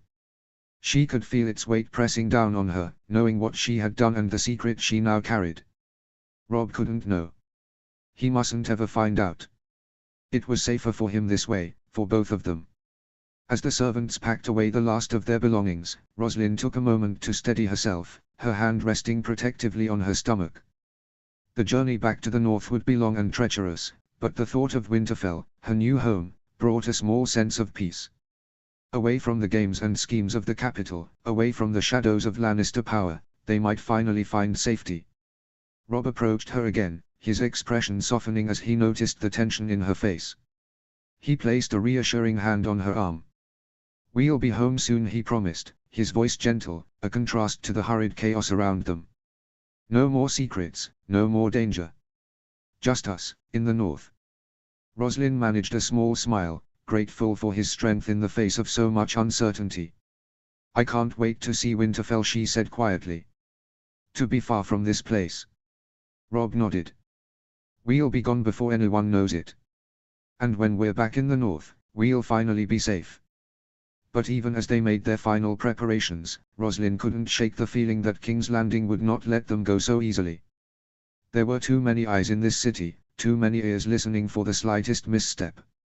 And Joffrey's death had left a power vacuum, one that could pull them back in at any moment. "We need to say goodbye to Sansa," Rosalind urged, her voice soft yet insistent. "It's important. We can't leave without letting her know." Rob hesitated, torn between the urgency of their departure and the weight of familial duty. He glanced toward the door, uncertainty flickering in his eyes. He knew they were leaving a world filled with danger behind, but the thought of not seeing Sansa for what could be an eternity gnawed at him. "You're right," he finally conceded, though his voice held a hint of reluctance. "Let's find her," he added, determination creeping back into his tone. "I won't leave her without a proper farewell." With a resolute nod, he led Rosalind through the halls of the Red Keep. Each footstep echoed, amplifying the silence that enveloped them. As they approached Sansa's chambers, Rob couldn't shake the unease that settled in his stomach. The loss of Joffrey had shaken the very foundation of the castle, and he feared the toll it had taken on his sister. They reached Sansa's door, and Rob raised his hand to knock. Before he could rap his knuckles against the wood, the door swung open to reveal Sansa, her face pale and drawn. Relief washed over him momentarily, but it quickly shifted to concern as he took in the dark circles under her eyes. "Sansa," he said softly, stepping inside with Rosalind close behind. We've come to say goodbye. Sansa's expression brightened slightly at the sight of them, but it was tempered by the weight of grief still lingering in her heart. You're leaving? She asked, her voice barely above a whisper. Yes, Rosalind said softly, her tone filled with empathy. We need to return to Winterfell now, if we're going to leave at all. Sansa nodded, her gaze dropping to the floor. I understand. I wish you could stay. Her voice trembled, betraying the emotions she was struggling to contain. Robb stepped closer, placing a reassuring hand on Sansa's shoulder. You'll be leaving soon, once this is all over, he promised, hoping to instill some confidence in her. Sansa looked up at him, her eyes wide with uncertainty. Tyrion said he's going to speak to his father, she said, her voice trembling slightly. He's going to tell him I'm pregnant and that he wants to take me to Casterly Rock. He thinks Tywin will agree. As she spoke, tears began to glisten in Sansa's eyes, and she fought to hold them back, but her composure was slipping. I just don't want to be alone, she admitted, her vulnerability breaking through the facade she had carefully maintained. I don't know what will happen next. Robb could see the weight of her fear, the uncertainty of what lay ahead. He crouched down to her level, trying to meet her gaze. You won't be alone, Sansa, he said earnestly. Tyrion cares for you, more than you might realize. He's not like Joffrey or the others. He'll do everything in his power to protect you. Sansa nodded slowly, but the doubt still lingered in her eyes. What if he can't, she whispered, her voice barely audible. What if Cersei tries to take me away again? What if they realize it's not Tyrion's baby? I can't go back to that. Robb's heart ached for his sister. He felt an overwhelming urge to shield her from all the pain she had endured. You're stronger than you think, Sansa. And you have me, and Roslyn, and soon, you'll have a new home. We'll make sure you're safe. Sansa took a deep breath, trying to find solace in her brother's words. But what if I lose everything again, she murmured, the fear gripping her heart. You won't lose us, Robb reassured her, his voice steady and firm. We're family, and family sticks together, no matter what. Just hold on to that thought. Roslyn stepped closer, her heart heavy for both siblings. We'll find a way to make sure you're protected, Sansa. We'll fight for you if we have to, she added, her eyes filled with determination. Thank you, Sansa whispered, her voice shaky yet sincere. I just wish I could believe it. Robb tightened his grip on her shoulder. Believe it, Sansa. You deserve to be happy, and I won't let anyone take that away from you. With a small, grateful smile, Sansa finally met their gazes, finding a flicker of hope amidst the uncertainty. Together, they would face whatever darkness lay ahead. ___________. Roslyn longed to ride beside Robb, to lead the Northern Army as they marched home. She wanted to feel the wind in her hair and the reins in her hands, to share in the triumph of their departure from King's Landing. But her condition made that impossible. The weight of the child she carried, along with the exhaustion of the last few months, kept her confined to the carriage. As much as it pained her, she had to accept that this was how it had to be for now. From the window, she watched as the towers of the Red Keep and the crowded streets of King's Landing slowly disappeared behind them, shrinking into the distance until they were nothing more than a silhouette against the horizon. With each mile that passed, the tension in her chest eased, just a fraction, but it was enough to make her aware of how tightly wound she had been. The suffocating weight of the city, the eyes that watched, the whispers that followed, the danger that lurked in every shadow, was finally behind her. Only she knew what she was truly running from. Roslyn's fingers trembled slightly as she rested them against the soft fabric of her cloak, absently tracing the pattern of the embroidery.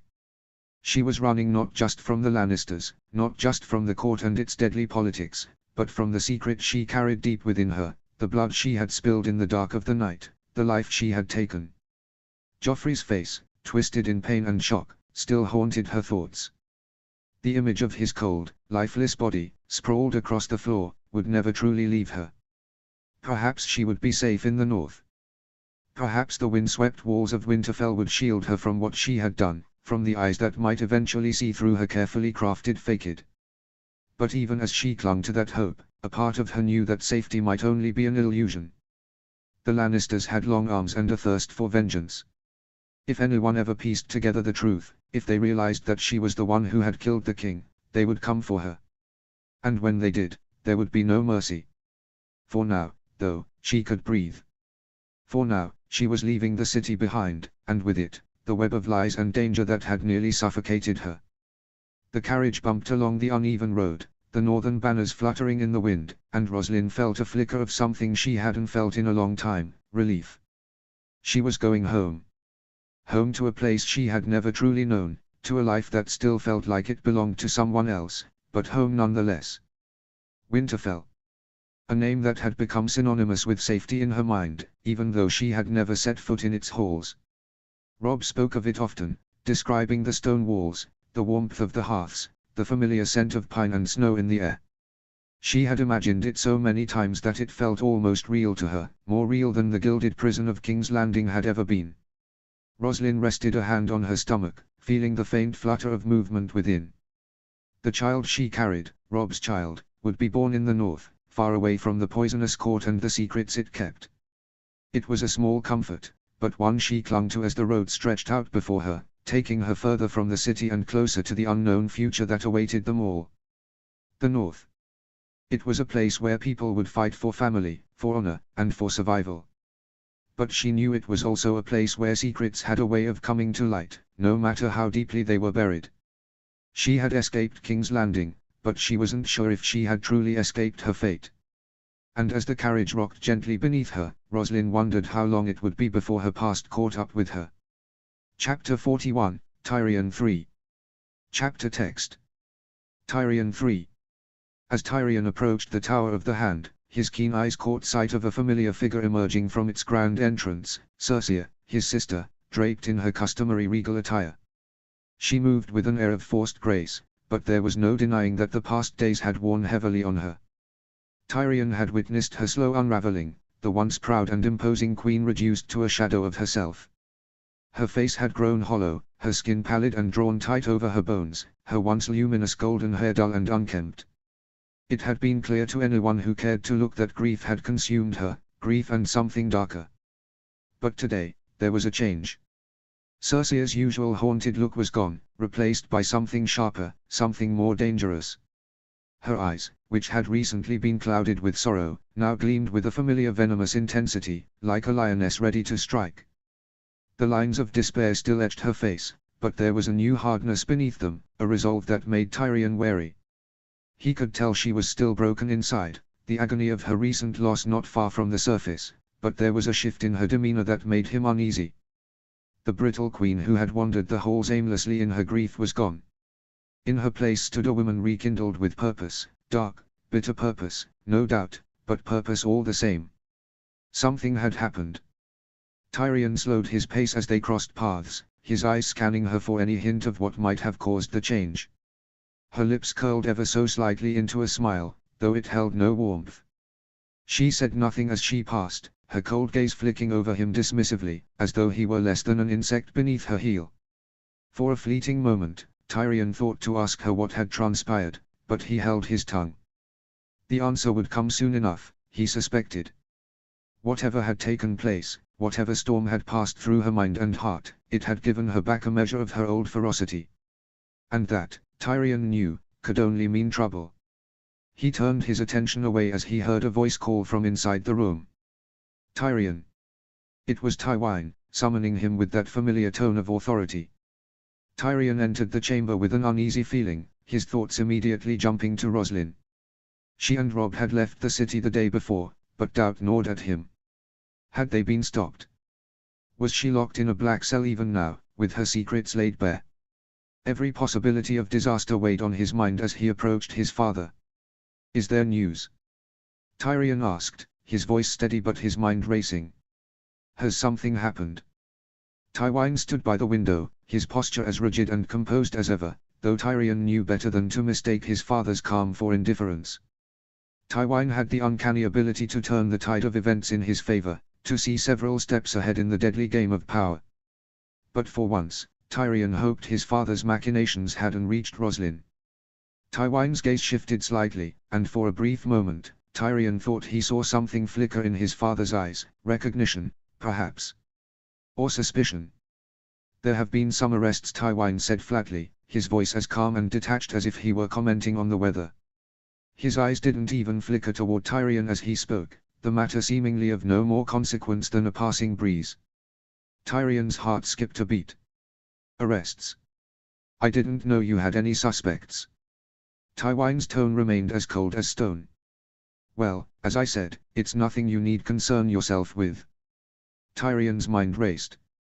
What had he missed? Who had been taken in? And more importantly, why hadn't he heard of it sooner? Father, I am your son, he pressed, his voice steady but edged with tension. And now, I am your heir. Joffrey was my nephew.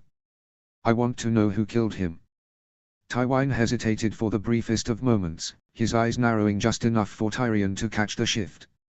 A whore, Tywine said finally, his words deliberate and pointed. A whore was discovered on a ship bound for Essos.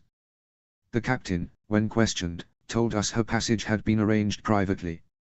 She was to have a cabin, a comfortable one, and upon her arrival, she was promised a house and her own household, all generously paid for by her mysterious sponsor. Tyrion's blood ran cold. He felt a sick, twisting knot form in his gut as his father's words sank in. He knew exactly who Tywine was talking about, Shae. But Shae had no part in Joffrey's murder. None. Why would she be arrested? And more importantly, how had they found her? Tywine's gaze locked onto Tyrion's with a sharpness that cut through the room like a blade. The girl refused to name her sponsor, Tywine continued, his voice low but seething with unspoken accusations. But it didn't take us long to put the pieces together. Tyrion's chest tightened, panic bubbling just beneath the surface. He struggled to keep his face composed, to keep his thoughts from betraying him. Shae was supposed to be gone, safely away from the dangers of King's Landing, beyond the reach of men like his father. He had sent her away to protect her, but now it seemed that even the ocean wasn't enough to shield her from the Lannisters' grasp. Petyr Baelish, Tywine declared, his voice measured but laden with finality, was arrested in connection with the king's death in the early hours of this morning. The words hung in the air like a blade, sharp and poised to cut through the tension that had built between them. Tyrion stood motionless, struggling to comprehend the weight of the news. Baelish. Of all the names he expected to hear, Petyr Baelish had not been one of them. He has yet to admit to anything, Tywine went on, his tone cool and authoritative, but the pieces are starting to fall into place. Baelish has always been an ambitious viper, slithering his way through the cracks of power. It seems he used that whore to kill the king and ignite the chaos he thrives on.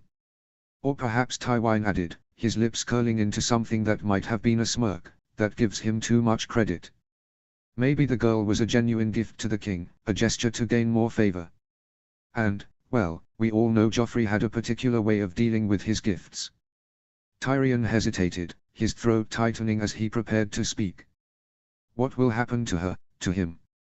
His voice was quieter than he intended, edged with unease. They will face a trial for their crimes, Tywine said flatly, as if it were the most natural course of action. I imagine Cersei will call for both of them to be executed. Tyrion felt a surge of panic twist in his chest. But you know it wasn't her, he objected, trying to keep the desperation from seeping into his tone. Shae had no part in this. Tywine's gaze hardened, cold and assessing. Unless you have something else to tell me, he said, his voice low and dangerous, I would strongly suggest you keep your mouth shut. Is there something you know, Tyrion? Tyrion held his father's gaze, but his heart raced. He could feel the weight of Tywine's words pressing down on him like a vice. There was no love lost between them, no compassion in Tywine's offer, only a veiled threat, a test of loyalty. Tyrion knew his father would not hesitate to destroy him if he even suspected a betrayal. So he said nothing. Tywine let the silence stretch, his eyes never leaving Tyrion's face. When he finally spoke, his words were slow, deliberate, each one striking like a hammer. At this very moment, the people are scared, Tywine said, his tone more measured, almost clinical. Cersei is scared. Tommen is scared. The Tyrells are scared. Fear is a weapon, Tyrion. It keeps people in line, and right now, the realm is teetering on the edge of chaos. It doesn't matter if Baelish is truly guilty. The people need someone to blame. They need a villain to direct their anger at, and Littlefinger is the perfect target. Tyrion clenched his jaw. He knew this was how his father operated, manipulating public perception to solidify his power. But what shook him most was how easily Tywin dismissed the truth, how quickly he would throw someone to the wolves if it served his purpose. I don't care if Baelish did it, Tywin continued. The people need to believe that he did. Once they have someone to pin the blame on, we can begin to heal. Joffrey, he paused, his mouth tightening as though it pained him to even speak the boy's name. Joffrey wasn't fit to be king. I know Cersei loved him, but he was twisted. The boy enjoyed cruelty in a way that even I couldn't tame. The Tyrell girl tried to control him, but she failed. Margaery, he spat the name with thinly veiled contempt, thought she could play the game better than the rest of us. She learned the hard way.